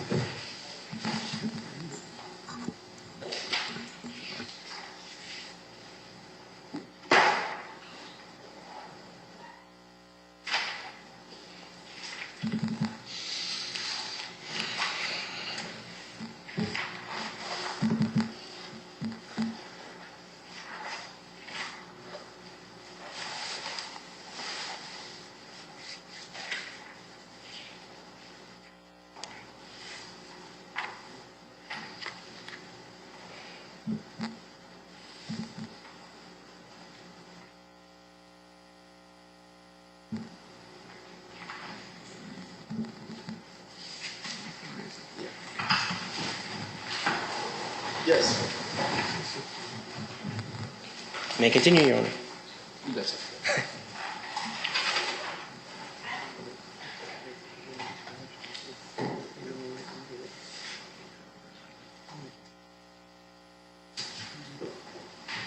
Yes, Mr. Yes, Your Honors. This ground deals with whether or not, in all of these circumstances of the case, and within the statutory framework of our Evidence Act, Section 77 and 135 in particular, the trial judge in this matter ought to have admitted the written statement into evidence against Mr. Francis. Now, we say that this is not simply a matter of credibility. Whether the evidence of Mr. or Sergeant Catwell ought to have been believed over the evidence of Mr. Francis. As I have already canvassed, a decision was taken by the Crown not to secure the attendance of what we consider to be a material witness to the questioning and the giving of this confession by Mr. Francis. We say that that is an issue that speaks to the overall fairness of the overall exercise, and that the Court of Appeal, in its approach to the issue, dealt only, or substantially only, with the issue of credibility. Mr. Sergeant Catwell's evidence vis-a-vis Mr. Francis's evidence. We say that this is an issue which an appellate court ought to be investigating the overall circumstances of the case with a view to seeing whether or not in the particular circumstances of the case before it, whether or not it was fair to the accused man to admit this confession statement against him. Well, Mr. Weeks, you will agree that there was nothing to prevent the evidence going in, the written statement going in, without Mr. Boyce giving evidence. No, there is nothing in the law affecting its strict admissibility. Right, so that you are then saying that the judge should have exercised his discretion to exclude evidence which was admissible. Indeed, he has that discretion. Right. Now, he also has that discretion at common law, does he not? Yes, Your Honor. And do you recall the instances in which the judges have in the past at common law exercised that discretion to exclude admissible evidence of a confession? There is one incident that I know of that is reported in the annals of Barbadian jurisprudence, which my learned friend's father actually argued before the Court of Appeal of Barbados. In the case of Bridgelal and the Queen. Yes. Where there was evidence that an accused man had been prevented from having nourishment and so on from, goodness, it must have been about 8 or 10 hours. He was treated quite roughly. He was not beaten. He was not tortured. He was not in any way severely physically battered. But what the Court of Appeal held was that notwithstanding that the confession was voluntary in the sense that he had not been pounded, as we say, to sign the statement, notwithstanding the fact that it was strictly speaking admissible, In those circumstances, it was not, the judge, who was Sir Dennis Williams, I believe, exercised his discretion against admitting that statement. Yes, well, that falls under the usual category of a breach of the judge's rules, isn't it? So that's one of the situations in which you could exclude the evidence. Now, in this case, it's not a breach of the judge's rules. All right, so we can move on from Bridgelal. Right. Is there another type of case? Yes, indeed. Yes. In the lead up to coming down to argue this motion, I came across a case from the High Court of Australia, in a case called Morris and the State in Australia, where the High Court, which is their highest court, had to review a Court of Appeal decision to uphold the admission of a written confession into evidence, or a confession into evidence. Yes. And what the majority of the High Court of Australia said was that a Court of Appeal's duty is not only to consider issues of credibility of a witness. It has to go further. It has to carry out an independent review of the evidence itself, the circumstances of the evidence, the circumstances of the matter, before it reaches a decision. What we say in this case is that the Court of Appeal zeroed in on the classic issues as to whether or not the policeman ought to have been believed, as opposed to the accused man on the issue. Well, I think that is the next stage, but at this stage we are deciding whether the evidence should be excluded, is it not? And you're saying that there are cases, and the Act permits cases where an admissible confession is excluded in the discretion of the judge. And you pointed out quite correctly that one such case is where there's a breach of the judge's rules. Indeed. Now, are there any other categories of case where an admissible confession might be excluded? Yes, and the case that I've referred to, Your Lordship, to Morris and the Queen. Yes. And what the High Court of Australia said. No, but that's you're talking about credibility. Credibility comes where you have evidence which is admitted. You say, I'm looking at this evidence as against that evidence. But I'm dealing, and you are dealing with, a situation where the evidence has not yet become evidence. And I am asking, in what situations can evidence which prima facie is admissible be excluded? Prima facie confession evidence, which is admissible. In what cases can it be excluded by the judge? Well, the Evidence Act of Barbados says, so in 3 sections, circumstances which the trial judge has a discretion within which to exclude otherwise admissible evidence. Well, we're talking about confession evidence particularly. Confession evidence, yes. Essentially, we submit that over and above the normal issues which the court takes into consideration, vis-a-vis the voluntariness of a statement and so forth, there is also... No, but, I'm dealing with a situation where the evidence prima facie is admissible. Yes, Your Honor. So we're not dealing with voluntariness. Section 77 deals with, of our Evidence Act, otherwise admissible evidence of a confession which it would be unfair to the accused to use. Yes. So we submit that Section 77, given a wide interpretation and a purposive interpretation, should lead a trial judge to consider all of the circumstances of a matter before making a final pronouncement on the admissibility of evidence, even in a situation where prima facie, my learned friend has just put the section for your lordships, for your honours. And in this particular case, what we're saying is the Crown's inability or the Crown's failure to provide that second material witness for the possible cross-examination of the accused man is such an issue which the court ought to have considered before allowing the written confession to go in. Because essentially, the accused man is facing the evidence of one other individual in a situation where he is incapable of essentially defending himself. It's one person's word against the other, where the state, this is where the unfairness we argue comes in. The unfairness is that it is a decision taken by the state. My learned friend argued in the Court of Appeal that there's no requirement at law for corroboration of a police officer giving evidence of a confession. Any witness. Indeed. However, what we say...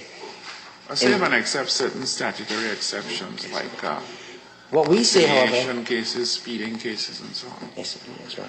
What we say, however, in this particular case, all of these circumstances, when looked at reasonably, ought to have made, first of all, the trial judge exercise his discretion against admitting the statement, and secondly, when the Court of Appeal reviewed the decision of the trial judge, they too did not consider it from an overall fairness to the accused and look at the overall circumstances of the case in an independent judicial exercise.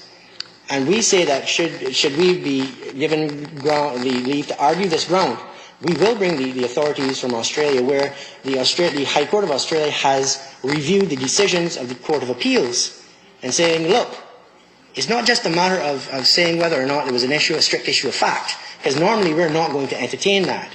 But when it comes to a situation where the Court of Appeal has not gone about an independent evaluation itself, we will review you. And in the case of Morris, it actually struck down a conviction.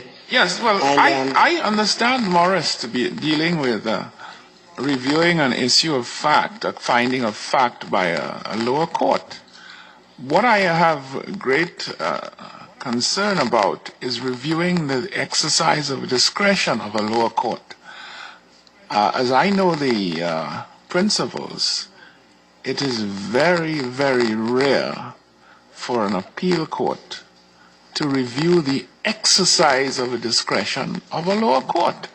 And the only ground on which you can do that is if you can show some manifestly wrong principle of law was used in arriving at that conclusion. Or if the evidence, the assessment of the evidence was so manifestly wrong. For example, a man is treated as a woman, for example. You know. Your Honor, that is a test, that is a precise complaint which we have with the approach taken by the Court of Appeal with respect. Because we say, first of all, this is not the ordinary exercise of a discretion of a judicial officer. But, you know, this is not... Mr. Weeks, it's not the ordinary exercise of a discretion, but, you know, are there types of discretion where a court of appeal an appeal court can overrule the exercise of discretion? I don't know of those, you know. But can you cite any authority which demonstrates that an appeal court can lightly review the exercise of the discretion of a lower court? And that's the difficulty I have with this point. Well, Your Honor, in exercising a discretion, first and foremost, under Section 77, yes, this is, and I know that there are authorities which speak to the fact that a question of admissibility of evidence and questions of this nature has been distinguished from what I just referred to as a normal exercise of discretion. It raises it to a higher level. Now, the reason that I raised the issue of Morris from Australia was that even though a court had properly exercised its discretion to admit evidence, there was evidence before it at the lower stage which could have supported conviction. There was evidence of confession which was allowed to go to the jury. What the High Court of Australia said was, notwithstanding the fact that admissible evidence capable of supporting a conviction was left to the jury, what we are prepared to do is to see whether or not the appellate jurisdiction reviewed the overall circumstances of the case in such a way that a miscarriage of justice in that particular case was not possible. In other words, even though there was strictly admissible evidence which had been admitted, that was not necessarily the end of the story, because the Court of Appeal has a wider duty. Its duty is not limited strictly to whether or not the issue of credibility was properly dealt with by the judge. If there are other circumstances which go to the fairness of the overall matter, the Court of Appeal has to look at that issue separate and apart from the strict admissibility of the evidence. Now, it may be that at the end of the day, when all of the law is argued and ventilated fully, this Court may not agree that the Court of Appeal of Barbados has erred. But what we say is that on this particular point, more so because these points have never been argued before. As a matter of fact, Section 77, this is the first case from Barbados where these issues have been raised. And I believe His Lordship, Sir David Simmons, actually says that in his judgment. Now, these are new points which have been raised for the first time in the jurisdiction. Mr. Weeks, I'm just looking at Section 77 and analyzing it. And it says that where the evidence of the confession is adduced by the prosecution, and having regard to the circumstances in which the confession was made. So I think that is an area where, if the court is satisfied that the circumstances under which the confession was made, it would be unfair to the accused. Now, in this particular instance, what would constitute circumstance in which the confession was made? I mean, would Boyce have been able to assist in that regard, to put it more bluntly? Well, Your Honour, we submit that the interpretation of Section 77, I alluded to the fact that we will submit that Section 77 should be given a wide interpretation. For this reason, we say that the phrase having regard to the circumstances in which the confession was made is not limited necessarily to the incident in the police station itself, but is wide enough to include what actually happens in the trial. Because here you have a situation where the Crown is saying we have a confession signed by this gentleman, countersigned by two policemen. One is never heard of, ever, thereby effectively preventing the accused and his defense counsel, if he had, from the opportunity to cross-examine a second person, not only on the events of the night or the day when the confession was given, but as to why he has never given a statement, never provided any sort of evidence to any other court, whether it be lower court, and actually had to be physically summoned to the court with a special effort.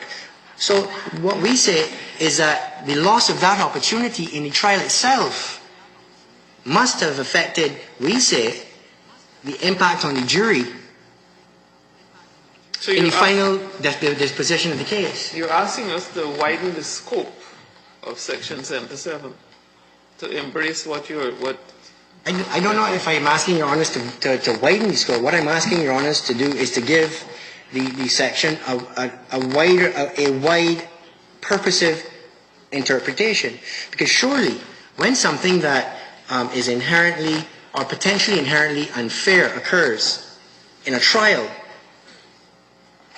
surely a reviewing body such as yourselves ought to be able to say, look, we are very uncomfortable with what has happened in this particular voir dire, and in our submission, the evidence probably should not have been admitted in these circumstances. We don't know what... The judge was similarly discomforted. In fact, he expressed unease.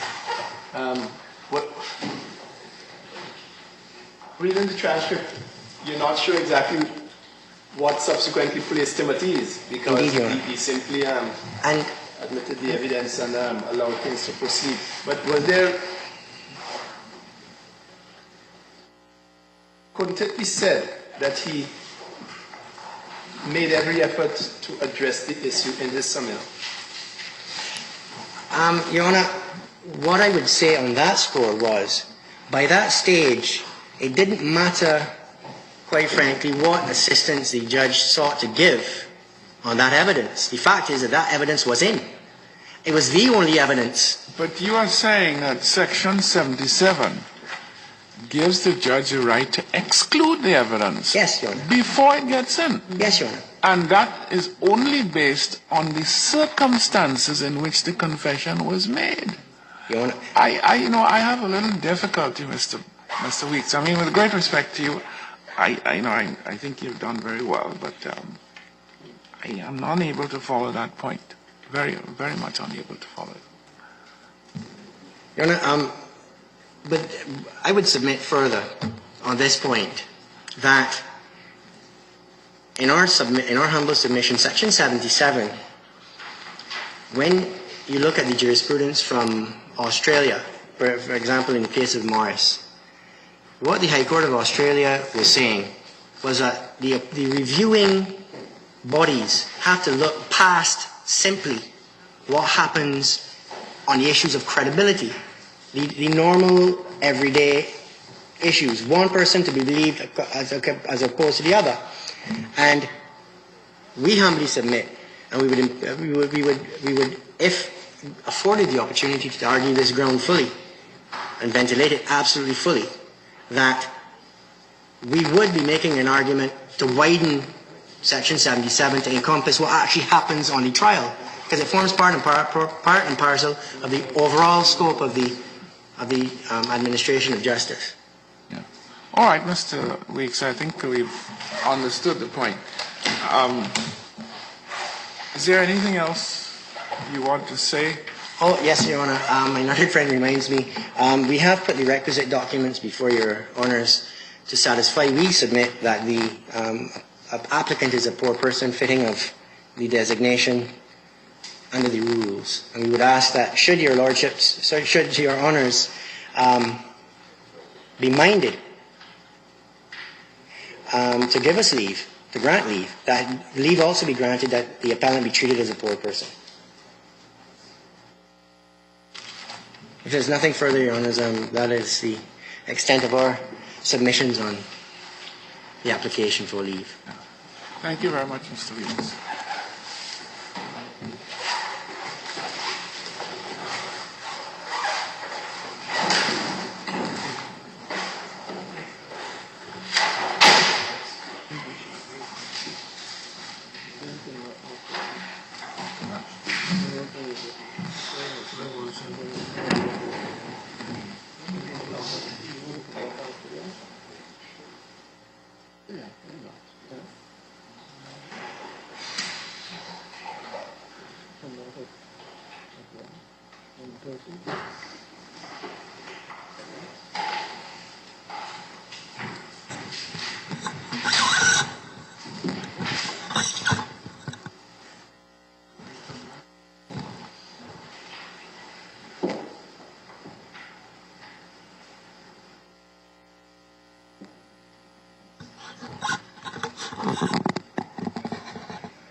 All right, gentlemen, we propose to take a break now, and that will include the lunch break.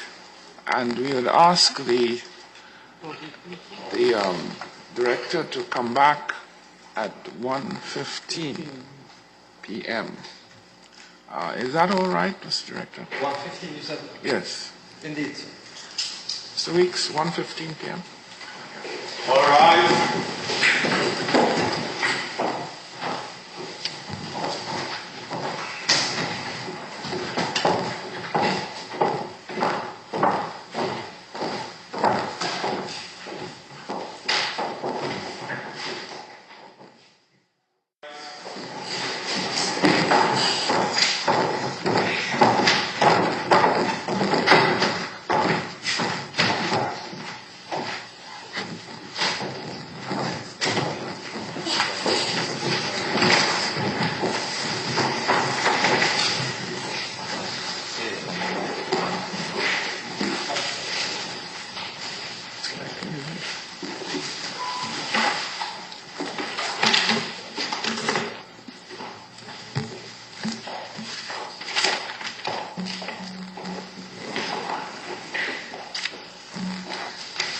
Mr. Director? May it please, Your Honour. Yeah, you care to begin? Indeed, my lord, my honours. You will pardon me for that. It's a bad habit. We understand. I was saying to my colleague just now, what a privilege it is to appear before you. You are so punctual. We will try to send that message elsewhere. You said 1:15 you're here, 10 o'clock you're here, a minute to 10. It's really refreshing. Your Honours, if I may reply seriatim to my learned friend's submissions about his grounds. He started out with the first ground on... Let's get Sorry. to this first of all. Are you objecting to the leave to appeal as a poor person? As a poor person? Yes. No, not as a poor person. I'm objecting to the application for leave to appeal, but not in his capacity as a poor person. Which means I'm satisfied if you... Assuming, but we're not throwing out any hints here, but assuming that he gets leave to appeal, you don't have a problem with him if he files that appeal as a poor person? I couldn't put it better. I could put it better. I mean, one follows the other, but yes. But my substantial objection is to leave to appeal. Thank you very much, Your Honours. The legal aid point. Your Honours, my learned friend has submitted that he has an arguable ground on the legal aid point because, one, the trial judge did not, proprio motu, on his own volition, certify the matter fit for legal aid. And in so doing, the logical force of his argument is that that prejudiced him in that a voir dire was involved in the trial and one witness only testified on the voir dire. And those two facts, so to speak, would have prejudiced him and acted to his detriment.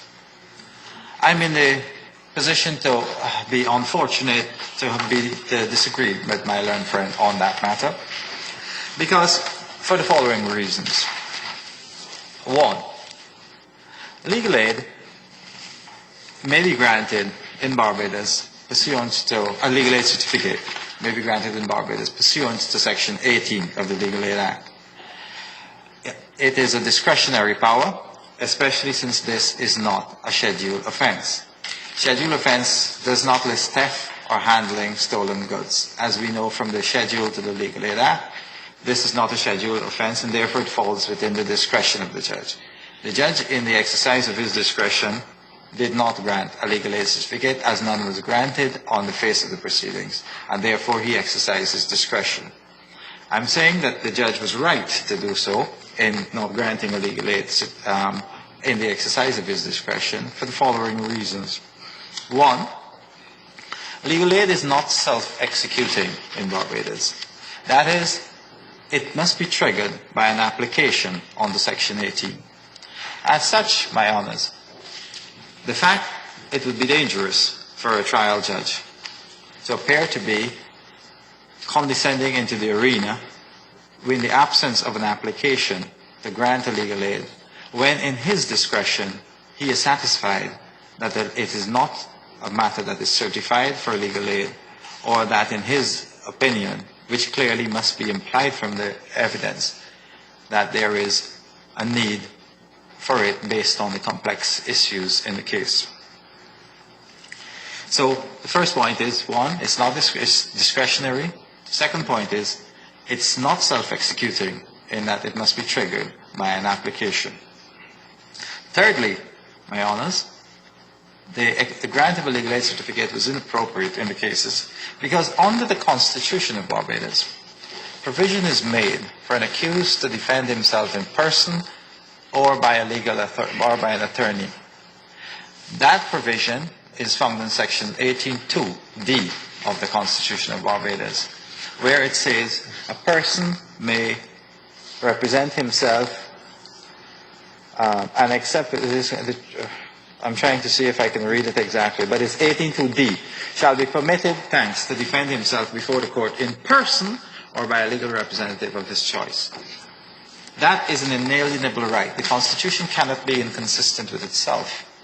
And that is a right which has been exercised by myriads of persons in Barbados in successfully also defending themselves. We recently had a case where a man successfully defended himself, refused legal aid from about 20 lawyers, and successfully defended himself on a retrial and was actually acquitted. He actually had more. That's the one I brought to you, yes. He actually. I didn't do the retrial myself. He had more confidence in his own ability than in the ability of the lawyers. Exactly. I mean, we tried our utmost best to get him to accept legal aid, and he bluntly refused.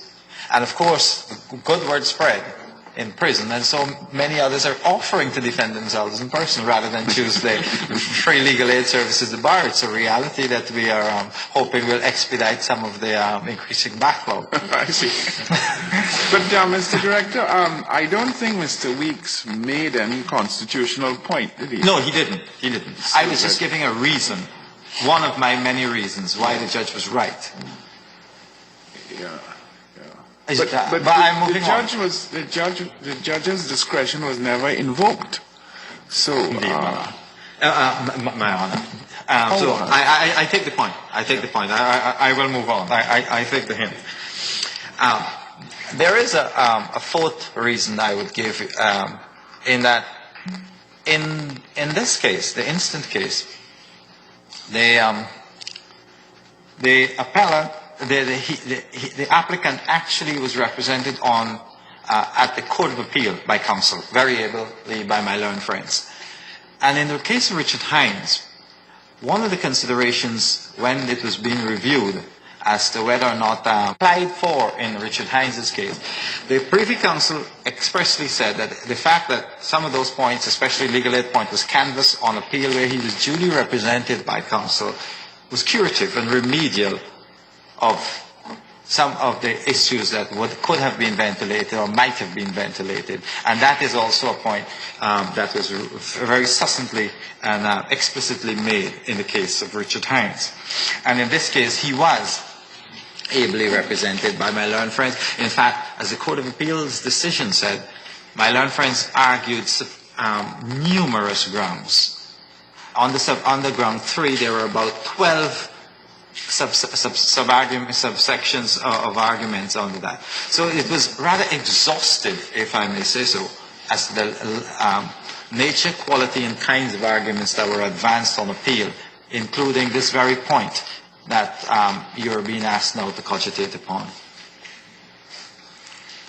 And the other point I wish to make on the fact that no legal aid was granted is that one of the points made by my learned friend was that had legal aid been granted, defense counsel may have insisted on PC Boyce being present to be cross-examined and demanded his presence. I think that was one of the points he was making.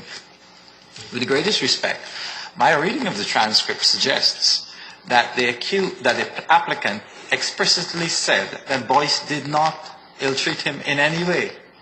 Boyce was not going to come before the court to say that he ill-treated him. The accused was not making an allegation against Mr. PC Boyce. Now, I would understand perhaps there may have been some force in the argument to say if he was alleging that Mr. Boyce had beaten him, and therefore it would have been relevant to have Mr. Boyce come. But Mr. Boyce was the very one whom he said did not assault him. Well, he might have felt that Mr. Boyce might have witnessed the assault by Catwill. Indeed. I mean, witness or witness that he was not assaulted. So equally, but the point I'm making, Your Honor, is that there were no strictures made against Mr. Boyce.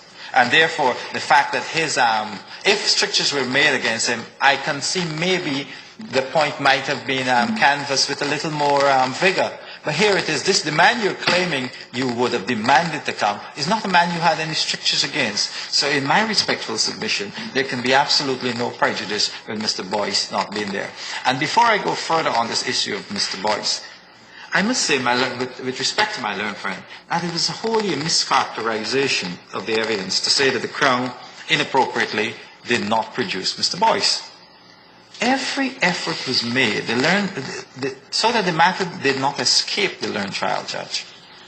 The transcript quite patently showed that the learned trial judge expressed grave concern that Mr. Boyce was not there to testify immediately after Sergeant Catwell gave evidence.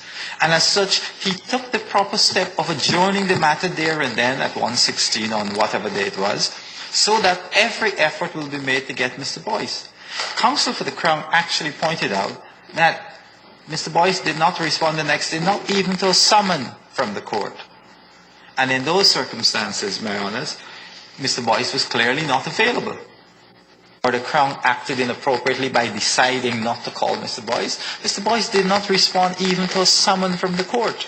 No, but Mr. Director, isn't the Crown raw material time Boyce was a police officer? Yes, but we don't know if he was around, sir.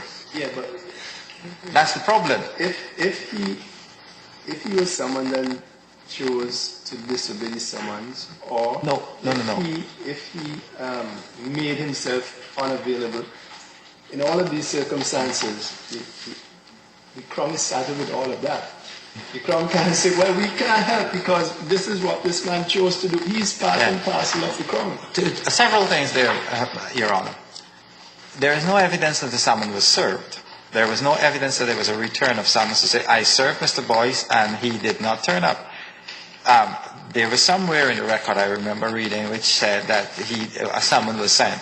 But no evidence came that there was a return of summons. So we don't know where he was, and that's the reality. And I can hardly imagine a police officer disobeying a summons. Because then, I mean, if the judge felt that way, he could have sent a warrant then, if there was a return of summons, if we use the presumption of omni praesumato, that everything being done that was regularly done. And I only make the point to say that the Crown did all within its powers to get Boyce there, although he was not on the back of the indictment. He did not give a statement to so we wouldn't even know what he was going to say. So at the end of the day, we were in no position to say he must come or he must not come. The man was never a witness, a potential witness or anything, save and except his name was mentioned.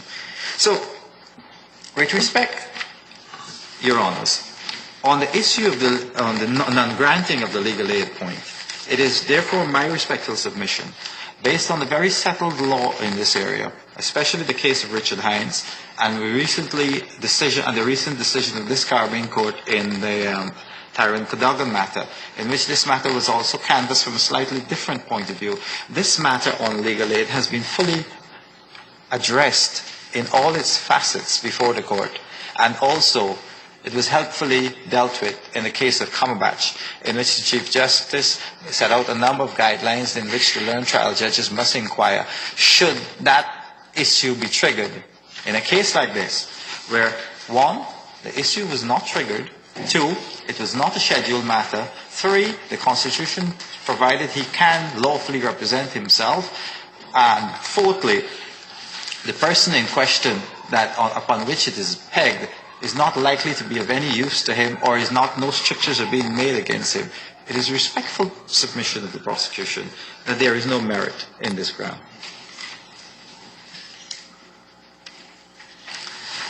Unless Your Honours wish to hear me on any other matter. You can move on, Mr. Director. Thank you very much, Honour.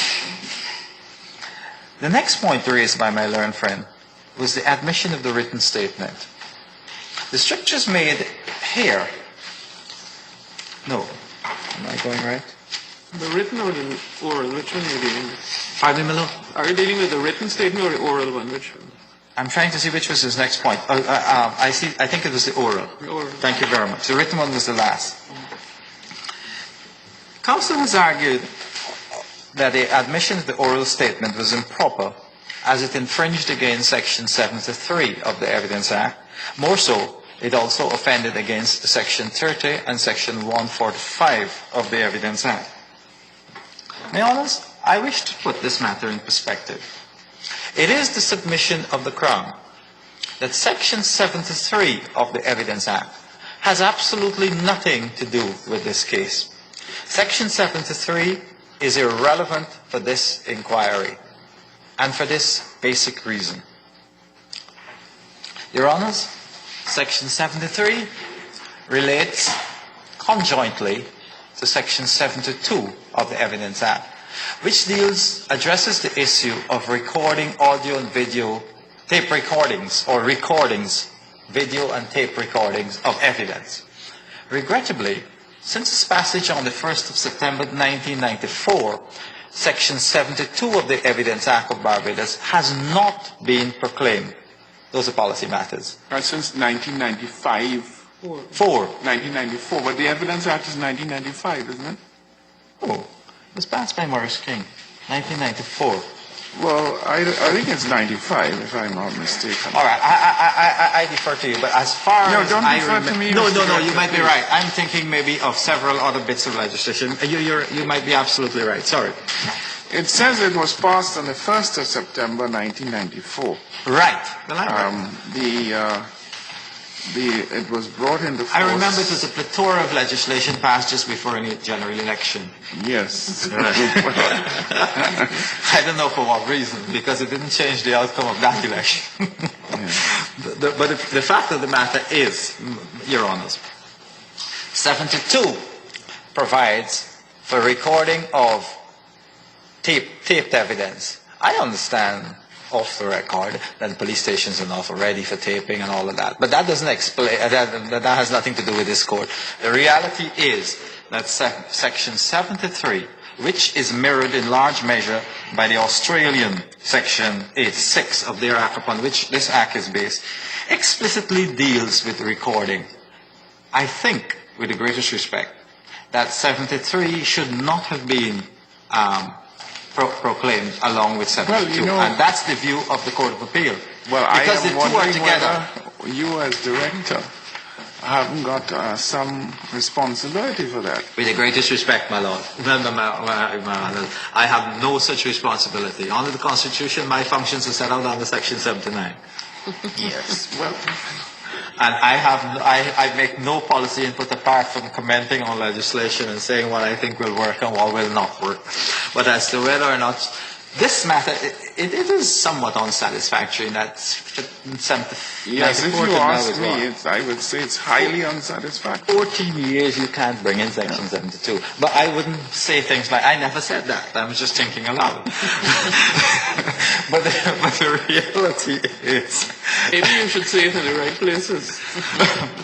In fact, at the right place, I think 2 weeks ago it was said that it is most unsatisfactory it hasn't been brought in. The Chief Justice said it in the context, I don't know if it's this case. Recently he said it, that But it's you very see- unsatisfactory. You see, whatever the reason for not bringing 72 into force, it seems to me that 73 is in force. It is. It is in force, and we have to give it some meaning. And it is there that the counsel for the applicant finds some solace. Exactly. And so I don't know how do you So deal this with is the that. meaning it's given, with the greatest respect. 73 provides that, if I have it, which tab is it? It's on page 21 of the judgment. Thank you very much.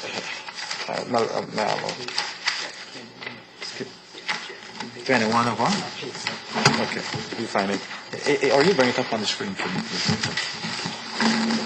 This is what it actually means. It does have a meaning. It says where every... Thank you very much. Right, 73 enacts as follows. Where an oral admission was made by a defendant and investigating official, and what this means in our submission, Your Honours, is that we are saying, firstly, that this really goes to 72 and it really applies to tape evidence. But if we have to give it some meaning, as His Honour has rightly said, the meaning is that it allows police officers to record oral statements in their notebooks and to refresh their memory from it. However, the notebooks are not admissible per se, and that is the argument, which is basically the trite common law rule, which I have submitted elsewhere as to this meaning, because it says the oral statements where an oral admission was made by a defendant or an investigating official in response to a question put or representative made by a official, a document prepared by or on behalf is not admissible. The document is not admissible in criminal proceedings to prove contents of questions, representation, or response, unless the defendant has signed initially. So you can use it as an aide de memoire, but it does not make it admissible. And that is can be considered a consolidation of the common law rule, which we are so familiar with. And that is the life and the meaning that can be appropriately assigned to it in light of the fact that it is in existence and it is in effect. But really, what troubles me with this, from the standpoint of the jury who was sitting there, what is the practical difference in hearing about a statement which was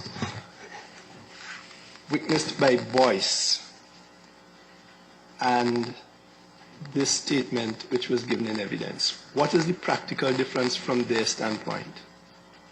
Is there any difference? My Honor, with great respect, I cannot see any difference. Well, this is precisely the point. Because from their standpoint, you have a statement which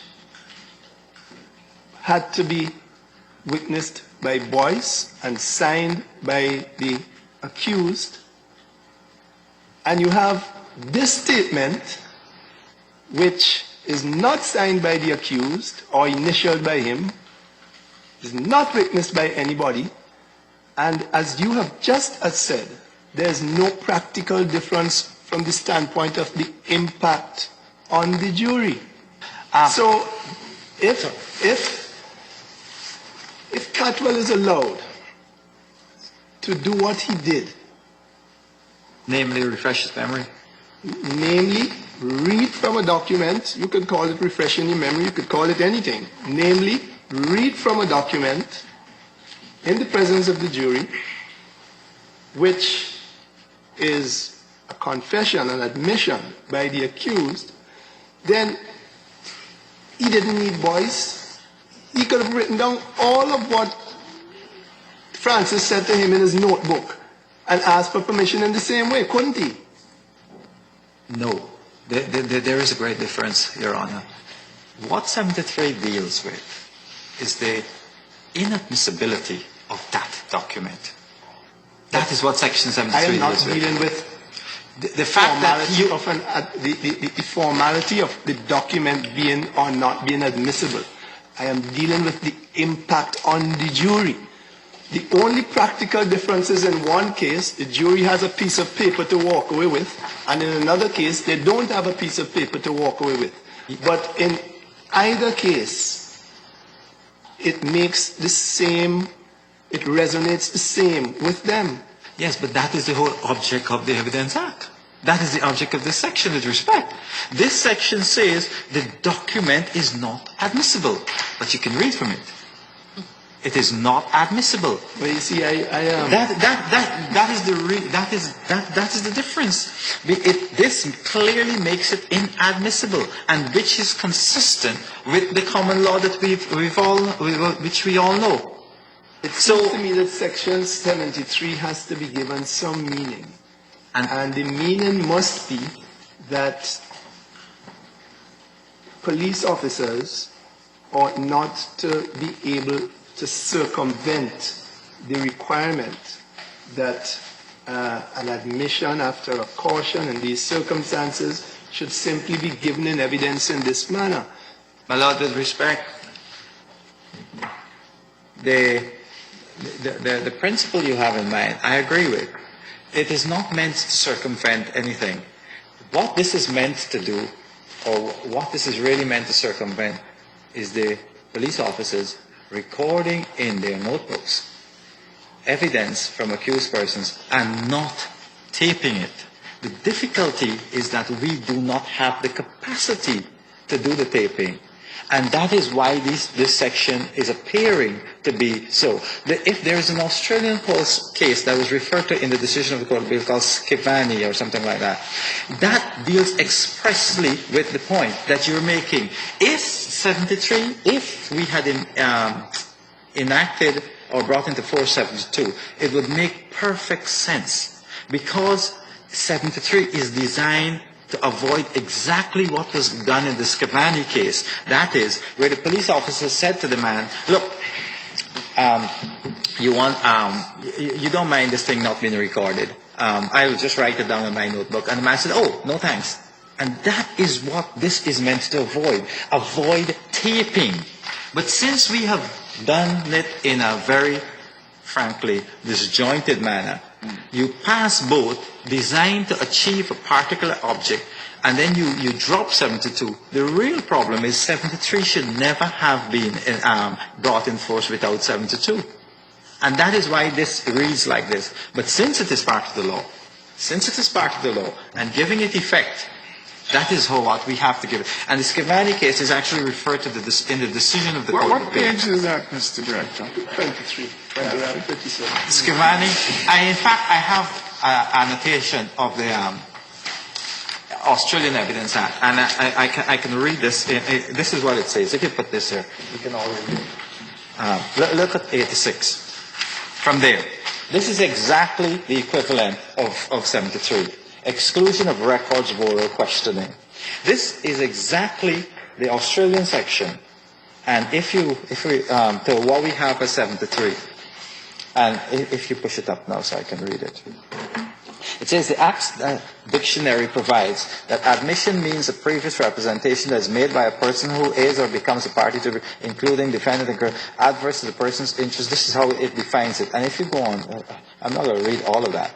And then, No, we want only section 86. 86, not the definition section. Not the definition Could section. you go down? go down, right. About this section. Right. A defendant in criminal makes an oral admission to investigate in response to question put or right. That's exactly what we're dealing with in 73. We'll just go down further now, counsel. Oh, you turned over the page, sorry. Right. And it goes on to explain how it works. And this is what Lord Justice of the Peace Smart said.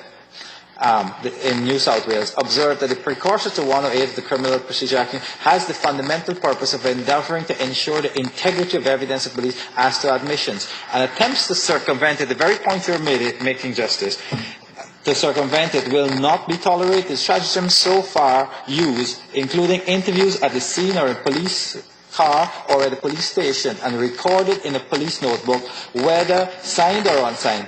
These occur before ERPS, which is the recording system, sometimes, or in substitution there. The mandatory taping provisions operate in addition to the requirements of Section 86, as far as admissions that relate to indictable offences are concerned. This means that Section 86 in practice operates only where the mandatory taping provisions do not require an admission to be electronically recorded. This would include admissions relating to what?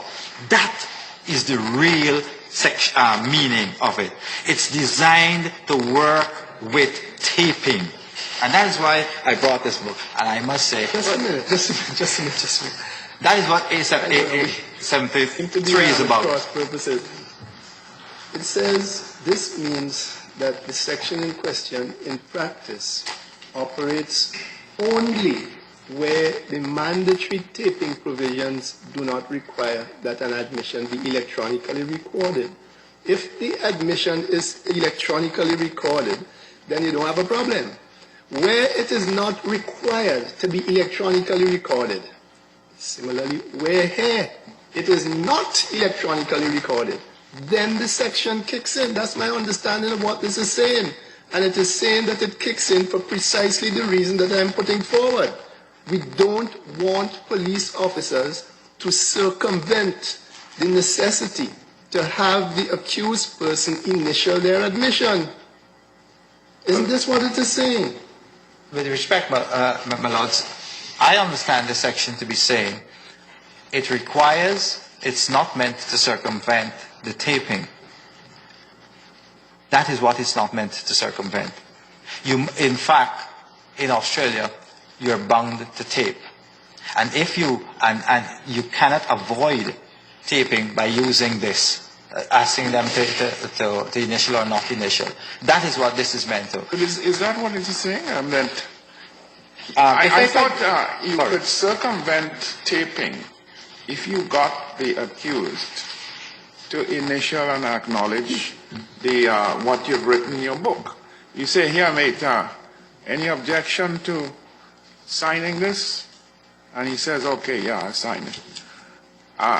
Now, you could take that, seems to me, based on Section 73 or 86, you can take that and put it in evidence because you got him to sign it, to initial it. Yeah, but that wouldn't necessarily fall on the 73 for us or 86 here.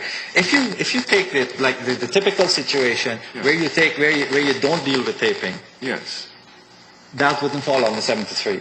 Our submission is that 73 or Australia's 86 is specifically designed for the taping provisions. Yes. And that would fall under, let's say, the general common law or on one of the other sections like Section 44 for Barbados. No, put it back to where it was. Put it back to where it was. Sorry. Because I think, I don't know, I don't understand. It seems to me that what this is saying is that you have a section that requires taping. Yes. That's, your 72. 72. If the interview is taped, we don't have a problem. We could listen to the tape. We could get a full transcript. We know exactly what went on. Mm-hmm. Indeed. And this is saying, well, in 86, if it is not taped, then 86 kicks in. Because we don't have any tape, and therefore, we need the man's initial in order to satisfy ourselves that this admission was made. Now, Barbados does not have a mandatory requirement for taping because 72 is not an issue. But that is of no moment because we're back to the situation where you're in the realm of the thing has not been taped. And what this is saying, read it again. It says that it operates only where the mandatory taping has not, it doesn't kick in. Maybe if I read a little earlier, that might be helpful. I jumped straight to what is just as a Bill Smart said. But if I just read, let me read the whole thing from about this section. You can go there. Right. If we look at from about the section, if we read the whole context of the thing just for one thing.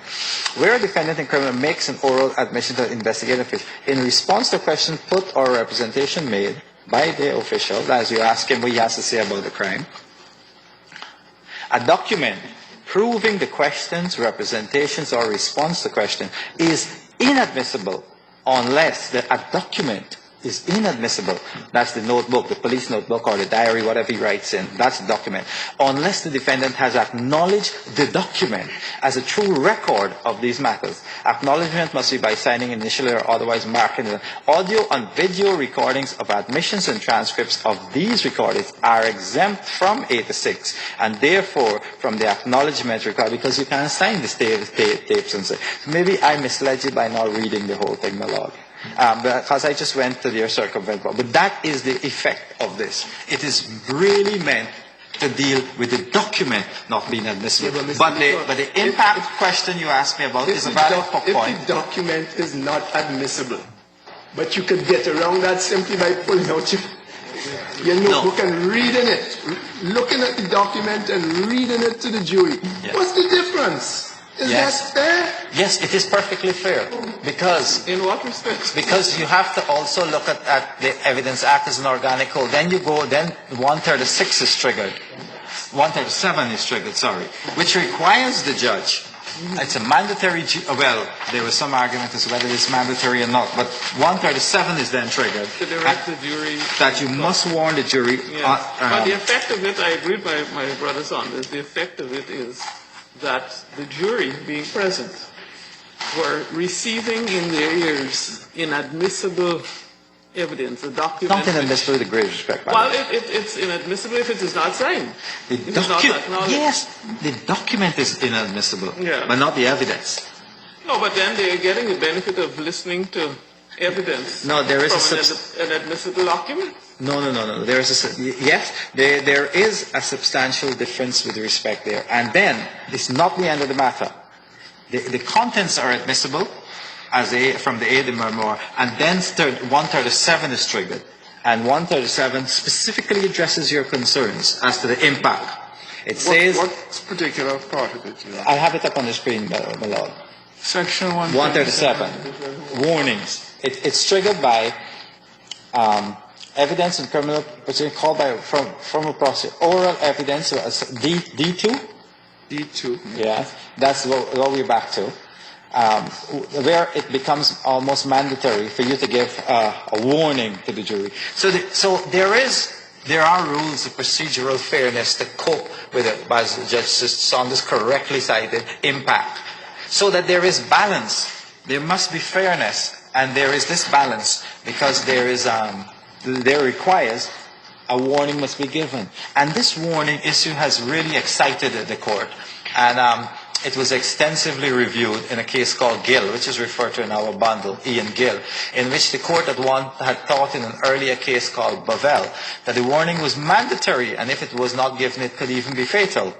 And then they reviewed it on the same review of the Australian Act, and they came to the conclusion that they were wrong. It is not mandatory. It's discretionary. What's the case that you mentioned? It's a case called Ian Gill. In my bundle, it's referred to, you know what? It's in the decision of the, not the decision of the Court of Appeal. It's in the judge. Sorry? It's in my bundle, definitely. Okay. Number 18 of 1998. Tab 1. Well, thank you so much. It's not always I can remember all the pagination off the top of my head. And in Ian Gill, Yes, Gill. the Court of Appeal, page what? Or please put it on the screen. It's around,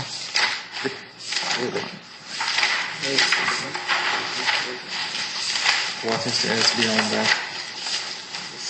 It's the last one before tab 2. Thank you very much, your Lord. Yes, this case, it's around page, paragraph 72 of the said case. You have that? It says, right, that's it. Indeed.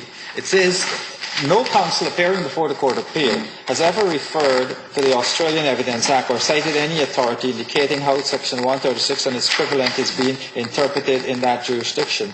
However, in the months intervening since Bavel, we have sought to research this matter on our own, and we think it appropriate to amend our early opinion slightly upon a reconsideration of the matter. Are you full? We have it on the screen, Yes, yeah.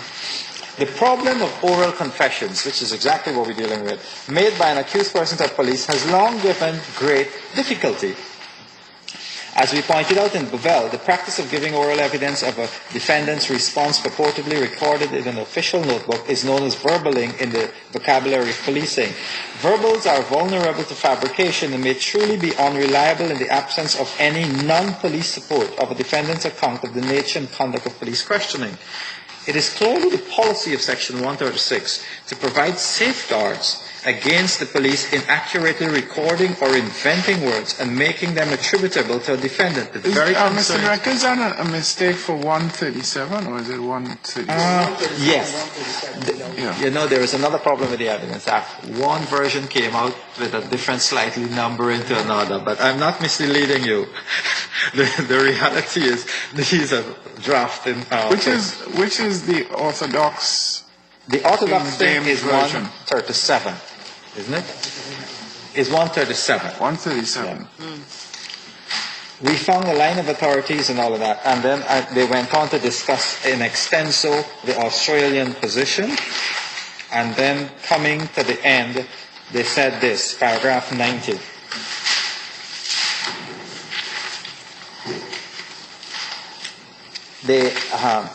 The line before paragraph 90 said, but the purport and extent of the section may be gleaned from its very words, which are sufficiently elastic as to cause us to amend our early characterization of it as mandatory.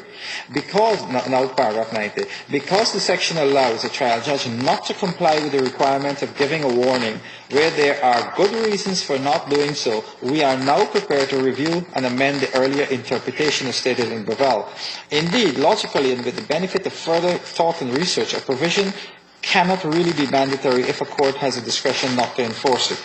And then at 92, we therefore hold that the requirement for a warning to be given under 136 is not mandatory but discretionary. And we are fortified in this view by all of that. So here it is, Your Honours. The court having admitted the evidence on the 73, or heard the evidence on the 73, is compelled to look at the need for a warning to balance the fairness or to reduce the impact of that evidence. The point so eloquently made by the court here.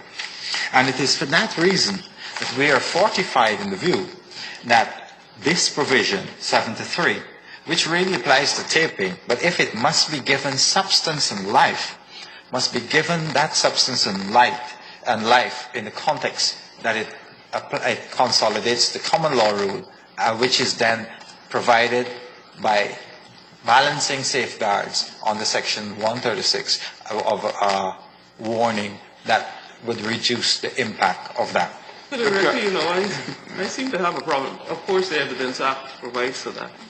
For an officer coming to court and saying, I would like to refresh my memory, because I cannot remember. And then he proceeds to read verbatim, aloud, in court, what was the evidence or the statement that he took. I can't balance refreshing your memory with reading out loud what was said, albeit in a situation where the accused didn't sign or initial the statement. I know that the Act provides for it, but it seems a bit... I see what you mean. The reality is, I'm not sure of the various practice, because as much as I was called to the bar here in 1983, I've never really practiced here. But practicing in Dominica, practicing in Barbados, I mean, that is nothing unusual. I've gone to courts in England to see police officers get permission to refresh their memory at the Old Bailey, and they read all of the evidence. That is the practice. The reality is, most cases, they refresh their memory only for the oral statements that are made. They don't read the whole thing. But I have seen that done too, and I cannot say it is wrong. Well, at common law, it's not wrong. Indeed, I was going to bring you now to Blackstone on the matter. Yeah, it's and so much so, my honours, if I may, with some degree of being prospective, the English have actually now removed the need for contemporaneity on the sections 139, 1 and 2 of the Criminal Justice Act 2003, where the statement now only has to be made for you to refresh your memory at a time when it was still fresh in your memory. The need for contemporaneity on the section 139, 1 and 2 is now gone on the Criminal Justice Act 2003. Police officer can 2 or 3 days later go and put an entry in his book. But nothing is wrong with that once it's fresh in his mind. Yeah, well, that is always going to be fresh in his mind, depending on what version he wants. and the whole question of refreshing your memory has been quite very eloquently stated in the case about the need to get at the truth, rather than it becoming a test of memory. And it's all in our bundle. If I refer to the Malaysian case of, what's it called? Number 2, the very first case. Lalpak Nang. I'm sure I'm not doing justice to that name, but the fact is that in this case, if we look even at the commentary, it says a general rule. Are you with me? Yes. Yeah. The general rule is that on the commentary, while a witness may not give his evidence in the form of a prepared statement, he may be allowed to refresh his memory by reference in the witness box to document made by him or under his supervision at substantially the same time or so soon after the occurrence of the event. And now this has all become statutory in England on the 139 and 2, where the need for contemporaneity is just gone. So it is my submission that what was before us, before I must say this. In fairness to the Court of Appeal, when this matter was really canvassed in the Court of Appeal, check section 26 of the decision of the Court of Appeal. Please put that up. Wherever that is from, the decision of the Court of Appeal, the appellant's bundle, the applicant's bundle. Yeah, around page 26 of there. Yeah, you have that? Yeah. And now, yes. This is from which case? This is the Court of Appeal decision in this very case, my lord. Page 26, you think? Just a minute, let me be absolutely sure. Page 27 of Francis's case. Here the Court of Appeal pointed out that 77, Mr. 27. No, yes. Yes, go ahead. Where the Court of Appeal pointed out that, in fact, this section, Section 30, which is the relevant section, was not even cited to them. And the Court of Appeal said that it seems that counsel was not even aware of Section 30. I'm just being fair to the Court of Appeal in how they dealt with this matter. It's somewhere at the end of that page. Let me see, I'll find it. It's around 27, I said. Just 1 second, Miller. Sorry, it's page 23. I don't know. My own handwriting is not the best. If you put this on. Yes, the Paragraph 38. 17, yes, paragraph 38. I'll try to write better so I can read it myself. Paragraph 38. Our interpretation of Section 73 is that it relates to the admissibility of documentary evidence, such as transcripts of a tape recording of an accused statement. Sergeant Catwell was giving oral evidence... I'm pausing there. That isn't correct, is it? Pardon me, Pausing there. That is not correct. That statement is not correct. it's not correct as though... He says that Section 73 relates to the admissibility of documentary evidence, such as a transcript of a tape recording of an accused statement. Is that correct? Yeah. Yes, I think they would have made a mistake. It should have said it relates to inadmissibility. Yes. Yeah. Okay, go ahead. Yes. Sergeant Catwell was giving oral evidence of statements made by Mr. Francis and sought to verify the accuracy of those statements from the record in his official notebook. He was not seeking to have his notebook admitted into evidence. Counsel seemed unaware of Section 30 of the Evidence Act, which sets out the principles for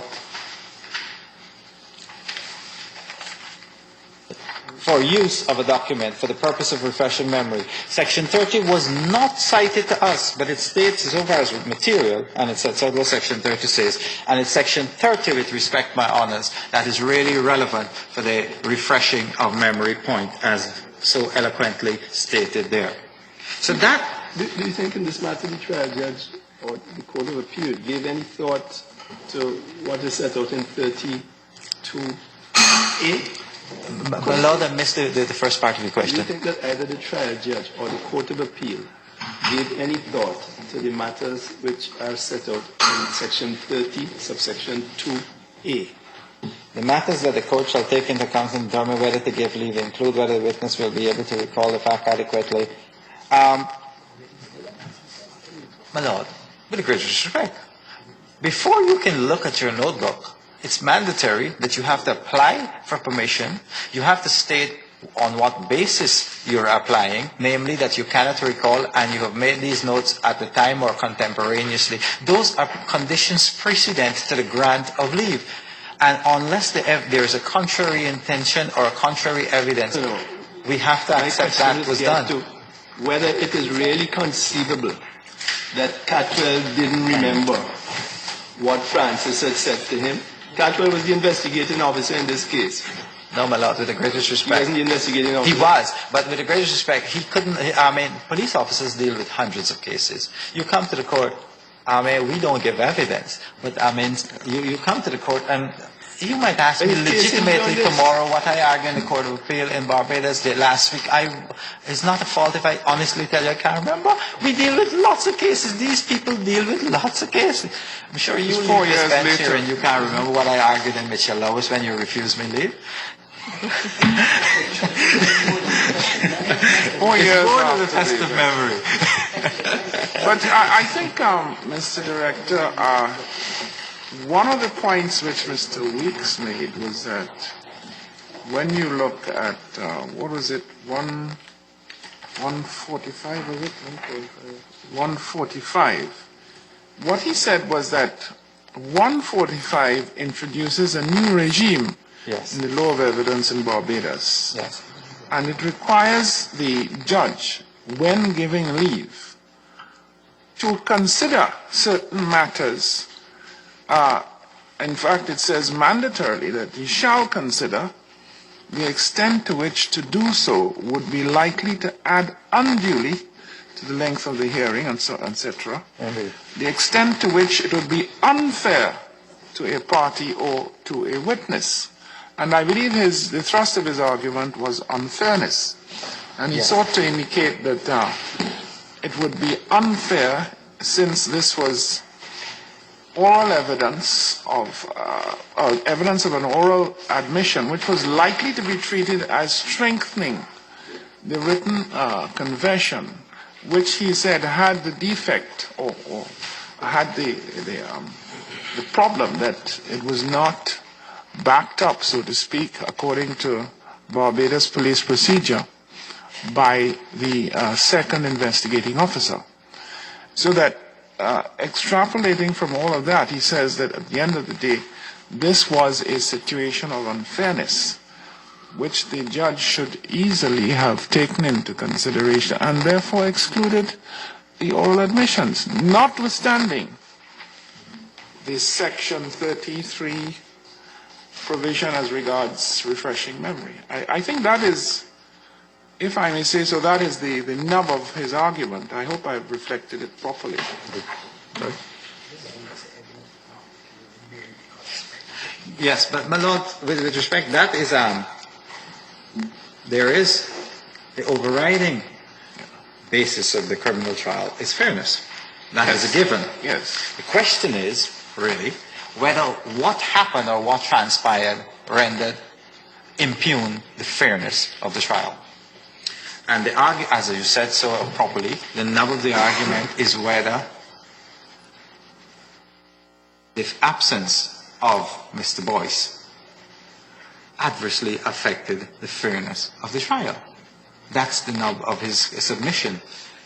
And with the greatest respect, we cannot see how that affected in any way the matter, because, one, the trial judge was exercising a discretion which the law vests in him.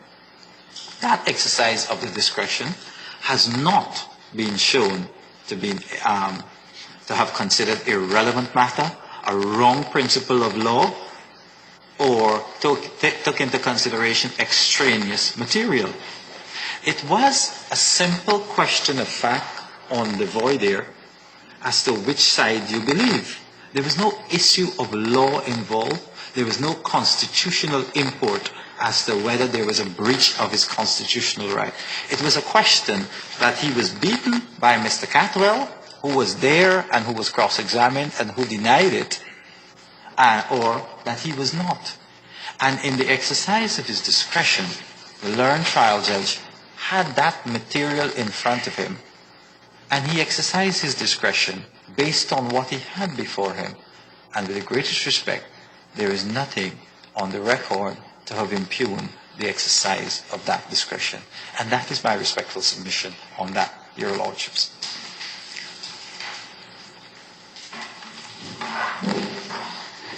And, sorry.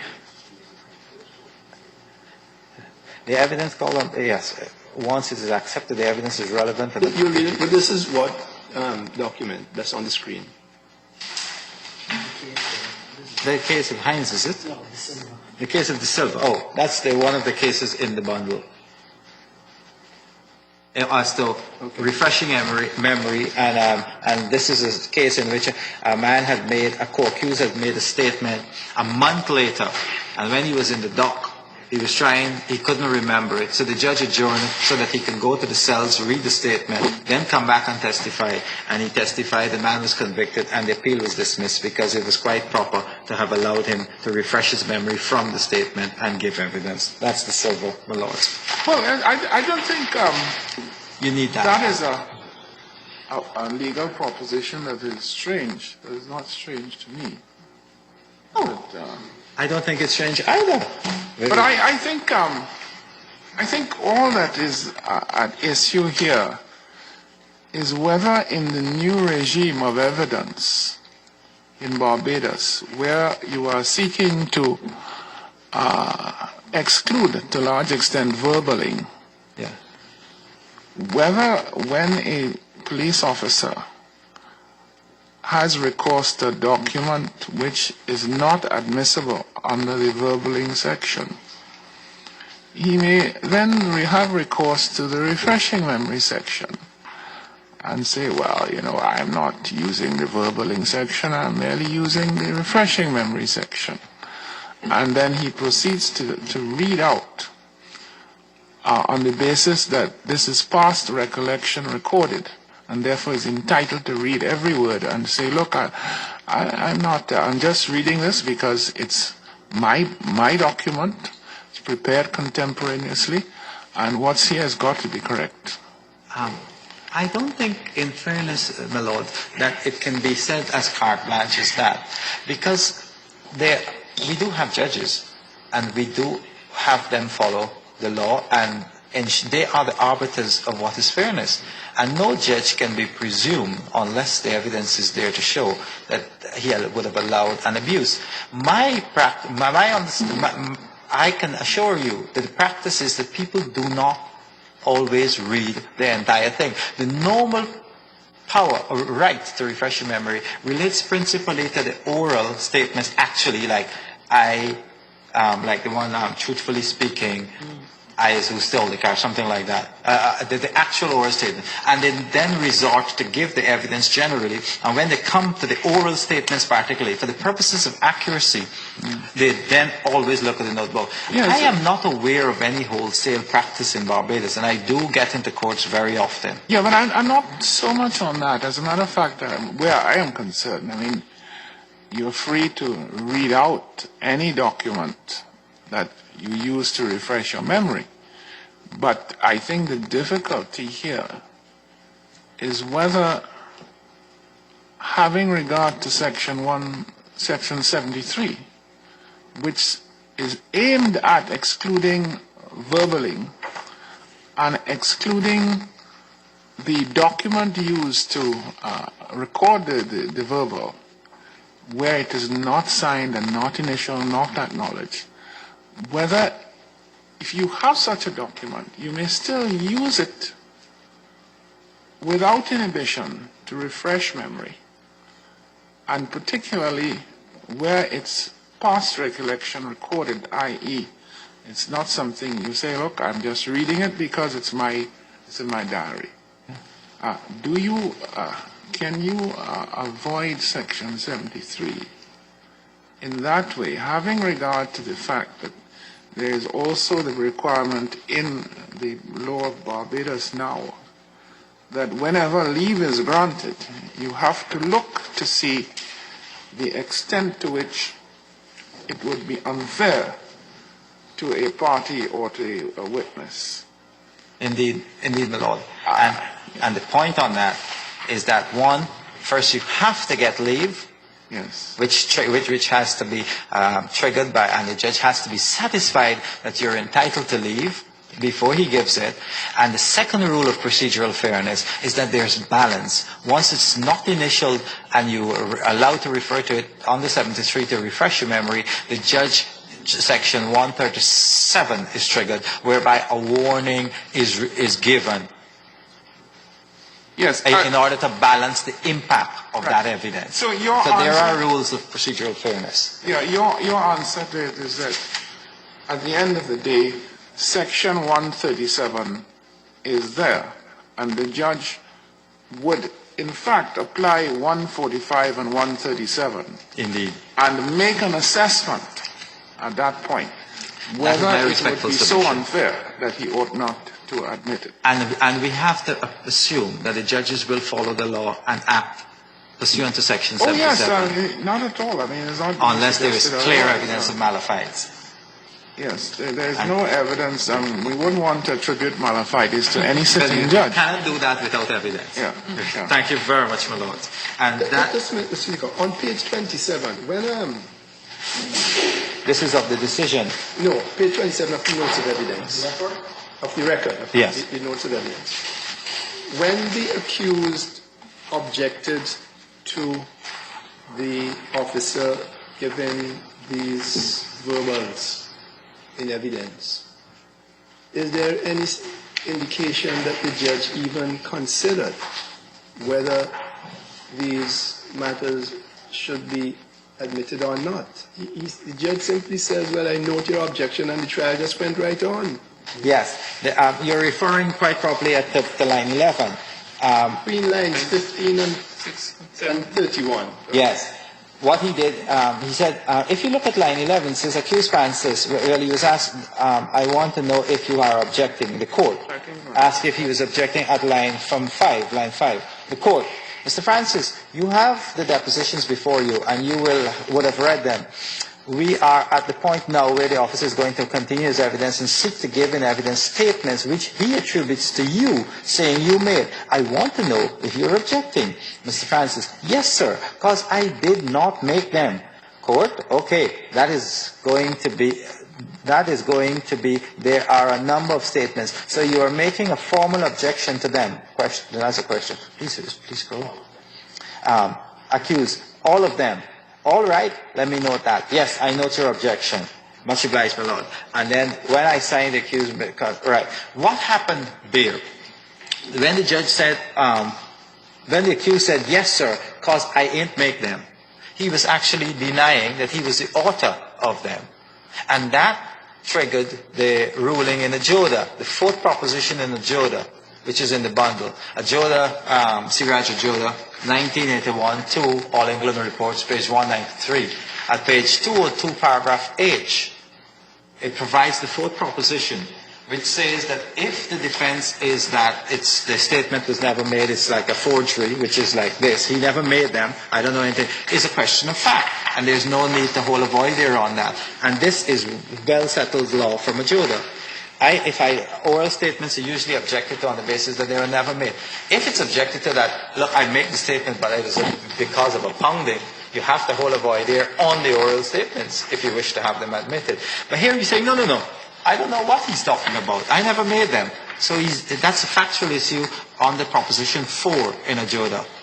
And therefore, the judge quite properly ruled that it will go before the jury as a matter of fact as to whether they accept him having made them or not. And that, in my respectful submission, is the proper law on the matter.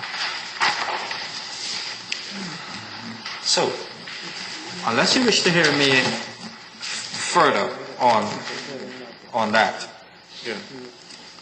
Is that all you say on the written statement, on the oral statement? On the oral statements, unless you wish to hear me on anything further. So my basic submission is one, that Section 73 really doesn't apply to this. But since we have to give it life, it really consolidates and incorporates the common law rule, which means that the document you're reading from is not admissible. And in that position, Section 136 is triggered because it then provides rules of procedural fairness, whereby 1, the judge must consider the matter and give leave, and 2, the judge must warn the jury of on authenticated matter. And those are the rules of procedural fairness that are in the Evidence Act that balances the impact and mitigates the impact of whatever statement by a relevant caution. And in any event, this evidence would not have any, as counsel suggested, if he were to prevail on this argument, it will remove one facet, one pillar of the case for the Crown. That cannot be correct, because under no circumstance does Section 73 allow for the admissibility of the document. So with the greatest respect, I do take the Court of Appeal's view on this, in that my learned friend's submission on this section is really and truly misconceived. Because we were never dealing with whether that document could be admissible. It was always only an aide de memoire. And then it's balanced by 136. 137, I mean, sorry. As regards the written statement, the next point he raised was the question of identification. That the learned trial judge failed to give a turn. I don't think you need to. I honestly thank you for that, sir. The next point raised by my learned friend is that the written statement, he submits that the written statement was inadmissible because of only one witness testifying on the voir dire. And this was not only an issue of credibility, but he cited an Australian case, purported to cite an Australian case in which he said the Court of Appeal in Australia, the High Court of Australia, their Supreme Court, said that they must do an assessment of this thing. I have brought my annotated evidence book on Australian. Thought I had it. And it actually, I found the case of Morris to do with exclusion of evidence. I'm confident it's the same case my learned friend might have been referring to. If you please put that there for me. I need from the top there. This is the general discretion to exclude evidence, and this is what the rubric says overall at the guide. Paragraphs 3.1, which is our equivalent, is intended, this is to do with exclusion of evidence, is intended to contain an exhaustive list of the matters to be considered in exercising the discretion to exclude evidence on policy grounds. This means that the role of additional exclusionary principles based on common law discretion must be considered only in terms of whether they find expression through sections 1/3 of 5 to 8. The exercise of discretion and exercise of judgment will often be guided by the reasoning found in the Pre-Evidence Act decisions, which is the common law decisions basically. Those decisions should give way to a clearly stated legislative intention. A discretion to exclude evidence where the probative value of the evidence is outweighed by the danger that the evidence might be unfairly prejudicial to a party, misleading or confusing, or cause or result in undue waste of time. A discretion in 136 to limit the use to be made of inadmissible evidence to avoid the danger of prejudice or confusion. An exclusionary judicial discretion operating only in criminal proceedings similar to Christie's decision, which mandates that the court must refuse to admit prosecution evidence if its probative value is outweighed by the danger of unfair prejudice to the defendant. This discretion enables the judge in a criminal trial to have regard to the obligation to ensure fairness and to protect the accused against undue prejudice and to have regard to the probative significance of the prosecution evidence. In fairness to my learned friend, I think he was trying to refer to the fact that admissible evidence can be excluded. And I think that was really the subject of what the court was also asking him. I think this might be the section under which he was seeking to come, should that be. But then they refer to the Morris case at footnote 19, if I remember correctly. If you go to footnote 19, you'll find Morris. Just come to the top there. First of all, see if Morris is 19. Right. 19 is Morris. So let's go back and see how they dealt with Morris from 19. Now you have to turn the page. Right. So go to the top of the page for me. No, go down. Oh. Right. It's from the top here I want to read. Right. Okay. If you turn the page back, just let me see what's the word before evidence. The Ridgeway. Right. Probative value. Yes, this is what I want. 3510. Probative value is defined. This is to do with excluding admissible evidence. Probative value is defined in the Act's dictionary. The assessment of the probative value of evidence is influenced by many variables, where it is hearsay evidence. The circumstances in which the representation was made and the opportunity to test the evidence will affect its weight. Where evidence is led as tendency evidence, factors such as similarity, underlying unity, and the number and pattern of incidents will enhance its probative value. Its probative value will be diminished if the reasonable possibility of concoction suggests that evidence of its nature may be contaminated. The context in which evidence is tendered will also impact on its probative value. The context where an accused tenders evidence, usually there is substantially lesser evidential onus than that borne by the prosecution. Evidence tendered by an accused need only raise a reasonable doubt about the Crown's case. Consequently, this is the Morris case, defense evidence will more readily be seen to have probative force than prosecution evidence. If there is a paucity of evidence on an issue, 1/3 of 5 is less likely to be invoked. So here, Your Honours, if this is the correct Morris case that my learned friend was referring to, it does not lend support with the greatest respect to any proposition that my learned friend has cited it for. Because my learned friend was citing the Morris case, if this is the Morris case that he is referring to, but it's in that context he was referring to it. If this is the Morris case that he is referring to, it does not support the proposition that the Court of Appeal must do any evaluation beyond anything that we know is in existence. This is a gloss on the usual rule that the evidence it may not be admitted if its prejudicial effect outweighs its probative value. Is nothing new. And therefore, the submission that my learned friend has made, that because there is one witness, that could have been prejudicial or insufficient. The section provides that the defense, consequently, defense evidence will be more readily seen to be probative force than the prosecution. The defense is actually given a lesser threshold to satisfy, which we all know. And here it is, they're even given a greater benefit of being credible. And when we apply that to the facts of the instant case, what do we find? We find the evidence the judge had before him was the evidence of the police officer Catwell, whom obviously he accepted as a credible witness, as against the evidence of the accused on the voir dire. And in that context, my lord, my honors, in light of all that, what was before the learned trial judge, in the exercise of his discretion, he was duty-bound to follow the law. The prejudicial effect of what he had before him did not outweigh the probative value of the evidence or the relevance of the evidence. And on that point, I would also like to draw this court's attention to Section 44 of the Evidence Act, which defines relevant evidence as something that we must... I hope I have it. Section says if you find it, then me thanks. Yes, it's on the screen. Admission of evidence, the relevance rule. The evidence that is relevant in proceedings, this is the enhanced or the embellished definition.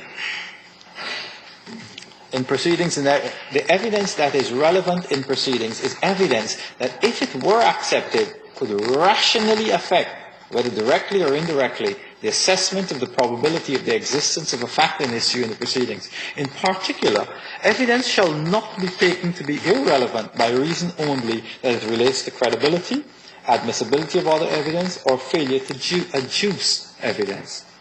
And that, Your Honours, is the kernel of the issue. This affects what the trial judge had to consider in determining, in weighing the two sides, which side he accepts. He's mandated to look at this Section 44, and we must assume that he followed the law. And it says in particular, evidence shall not be taken to be irrelevant by reason only that it relates to credibility, admissibility, or failure to adduce. So even if there was not somebody called, despite the best will in the world, that does not make the evidence irrelevant. But substantially, where the judge exercises his discretion, as he must be taken to have done here, to include the written statements, upon what principles of law can we overturn his discretion? You will have to find that he acted on a wrong principle of law, that he took into account extraneous matters, and that his decision was irrational, almost like within Wensbury irrationality. That kind of grave finding you would have to come, because you're upsetting a judge's exercise of his discretion. And you might say, well, look, if I were the judge, I certainly wouldn't exercise my discretion with that. But your disagreement with him does not mean that he was wrong, or does not give you the license to overturn his decision in my respectful submission. And unless you can show that there was a wrong principle of law, he considered extraneous material, or was irrational within almost Wensbury, it is my submission that you have to respect his decision, because he had seen the witnesses, he had seen their demeanor, and he had, as a tribunal fact, to assess what weight, if any, to attach to the evidence before him. And that is how he exercised his discretion after adjourning the matter to have the witness called and doing everything within his ambit to assist the applicant to put his case properly before the court. In those circumstances, I think you have to be deferential to the learned trial judge's discretion. And on that point, if I may helpfully draw your attention to the decision of the Court of Appeal, in which they refer to my colleagues citing a number of examples in which the trial judge intervened on behalf of the accused to help him put his case. The decision of the Court of Appeal in which they cited your examples. I really will take a minute to find out one, but that would be the appellant's bundle, I think, the applicant's bundle, in which they said Mr. Seal gave us so many examples.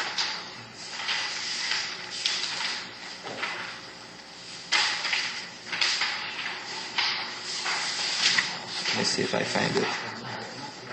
Yeah, well, I'll find it. Just 1 second.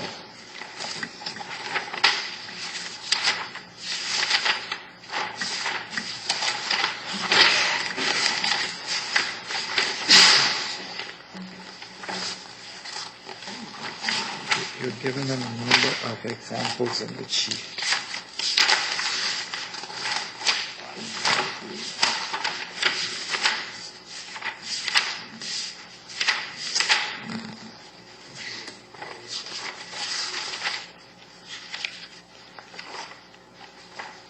Okay, you can search for it. It has to be somewhere. You search for it. If I may just deal with something else in the meantime, Your Honor, while my colleague seeks to find that.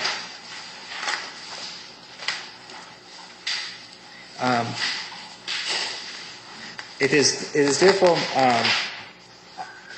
our submission, the Lords, that Section 77, being the overriding section of fairness, which really is a restatement of the common law rule, in this case was scrupulously observed and was followed, and the trial judge, having been injuncted by Section 77 to ensure that the proceedings were fairly conducted, would have followed that. And the learned trial judge made every effort to have the witness present and to follow the common law and the new evidence definition as to relevant evidence. He was correct in his assessment and application of the law. There's one of the grounds in which you actually cited. Did you find it? Which one? Yes. What paragraph is it? But, Your Honor, if I draw your attention to well, it's on the screen. Yes. He says we are indebted. Please come across a little. I can't see. We are indebted to Mr. Seal for his careful and thorough itemization of the several instances where the trial judge assisted both Francis and Quinby in the conduct of their cases. A sample of Mr. Seal's list is enough, we think, to illustrate the manner in which the judge discharged his responsibilities to Francis on fairness. Page 25, I'm not going to read all, but please scroll up. Page 25, after the trial judge asked Mr. Francis, do you have any questions arising from what I've said? Page 28, before commencing the voir dire, the judge said to Francis, we are now going to inquire into certain circumstances in which this alleged statement was given. I'm just explaining to you why the jury was sent out, because this is not a matter for them. And he goes on throughout, if you just scroll the page, I'm not going to read them. 3 and 4, and how many examples they give there. All the various illustrations in which the court, at page 36, when he got and page 64. So it is groundless in my respectful, thank you, Counsel. It is groundless in my respectful submission to say that the trial judge was not injuncted and did not follow the overriding provisions of Section 77 to be fair and to have adequately put the defense and to have adequately provided assistance within the law that he was allowed to do as a referee and not as a coach. And therefore, Your Honours, it is the respectful submission of the Crown that this application for leave to appeal does not raise any arguable points upon which leave should be granted. It should be dismissed because the decision, the matters canvassed have all been adequately settled and adjudicated. The legal aid point, the admission of the written statement has been in accordance with the JODA. The admission of the oral statement, and it was the written statement, and it was an exercise of the judge's discretion. The admission of the oral statements were properly admitted as questions of fact for the jury, also pursuant to JODA, since the accused said in objecting to them that he did not make them, and therefore it was no question of admissibility, but only a question of fact for the jury. And that the Section 73 point is not appropriate, because as the Court of Appeal quite correctly pointed out, counsel did not seem to have worked to Section 30, which is the correct section on admissibility. And in giving life to Section 73, as this Court has quite rightly pointed out, it is part of the Act, and in effect, the life that must be given to it is the fact that it does not make admissible the notebooks of the police officers, but it certainly allows, as it expressly says, to be used as an aide de memoire. But it's equally balanced by Section 137, which provides rules of procedural fairness. And in that way, the trial judges are also injuncted further, even if their evidence is admitted, to ensure that there's a fair trial. And he did that, as shown recently by the very many instances on the record where he intervened proactively to ensure a fair trial. And in all the circumstances, it cannot be said that the trial was unfair for any reason. The Court of Appeal's decision is right, and that there is no miscarriage of justice or substantial miscarriage of justice in this matter. And with the greatest respect, the application for leave to appeal should not be granted. Unless there is any other matter on which your Honours wish to hear me specifically on, those are my respectful submissions. Yeah, thank you very much, Mr. Director. Thank you very much, Your Honours.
Is there anything, Mr. Weeks, that you would like to tell us?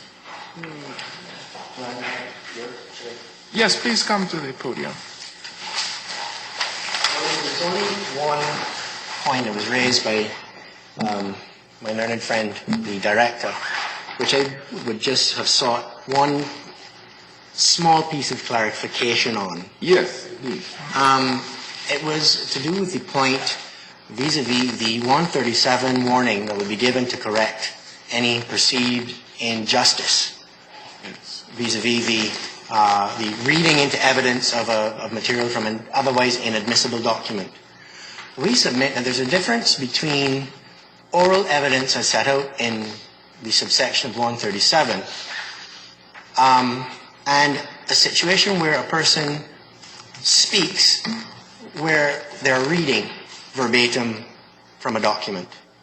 In effect, we say there's a distinction to be drawn, and that 137 refers to genuinely, solely oral evidence when it comes in from a truly viva voce situation where a person is not relying on what is contained in a document.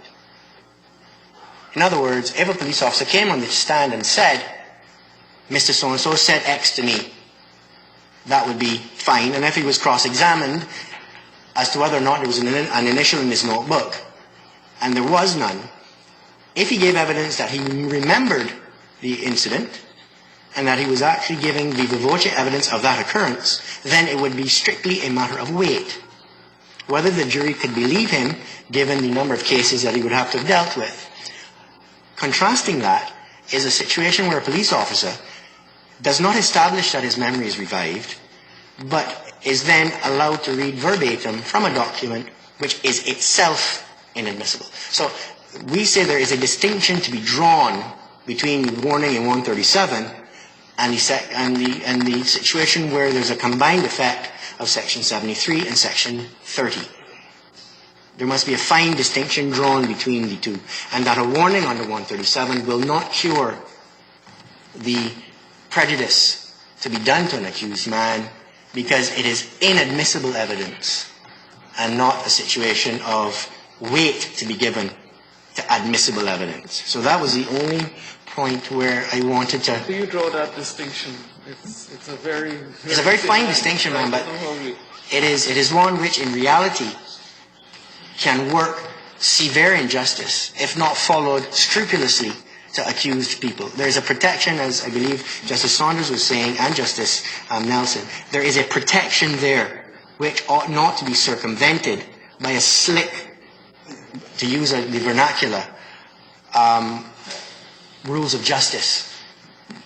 Justice must not only be done, but it must be seen scrupulously to be done. And that is by the admission of strictly admissible evidence.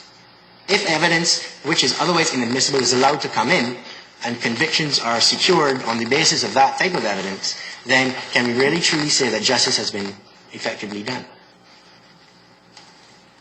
If there's nothing further from your honours, that would be the extent of my reply to Mr. Leacock's submissions. Yes, thank you very much, Mr. Weeks. And thank you very much, Mr. Director. We will reserve our decision on this matter.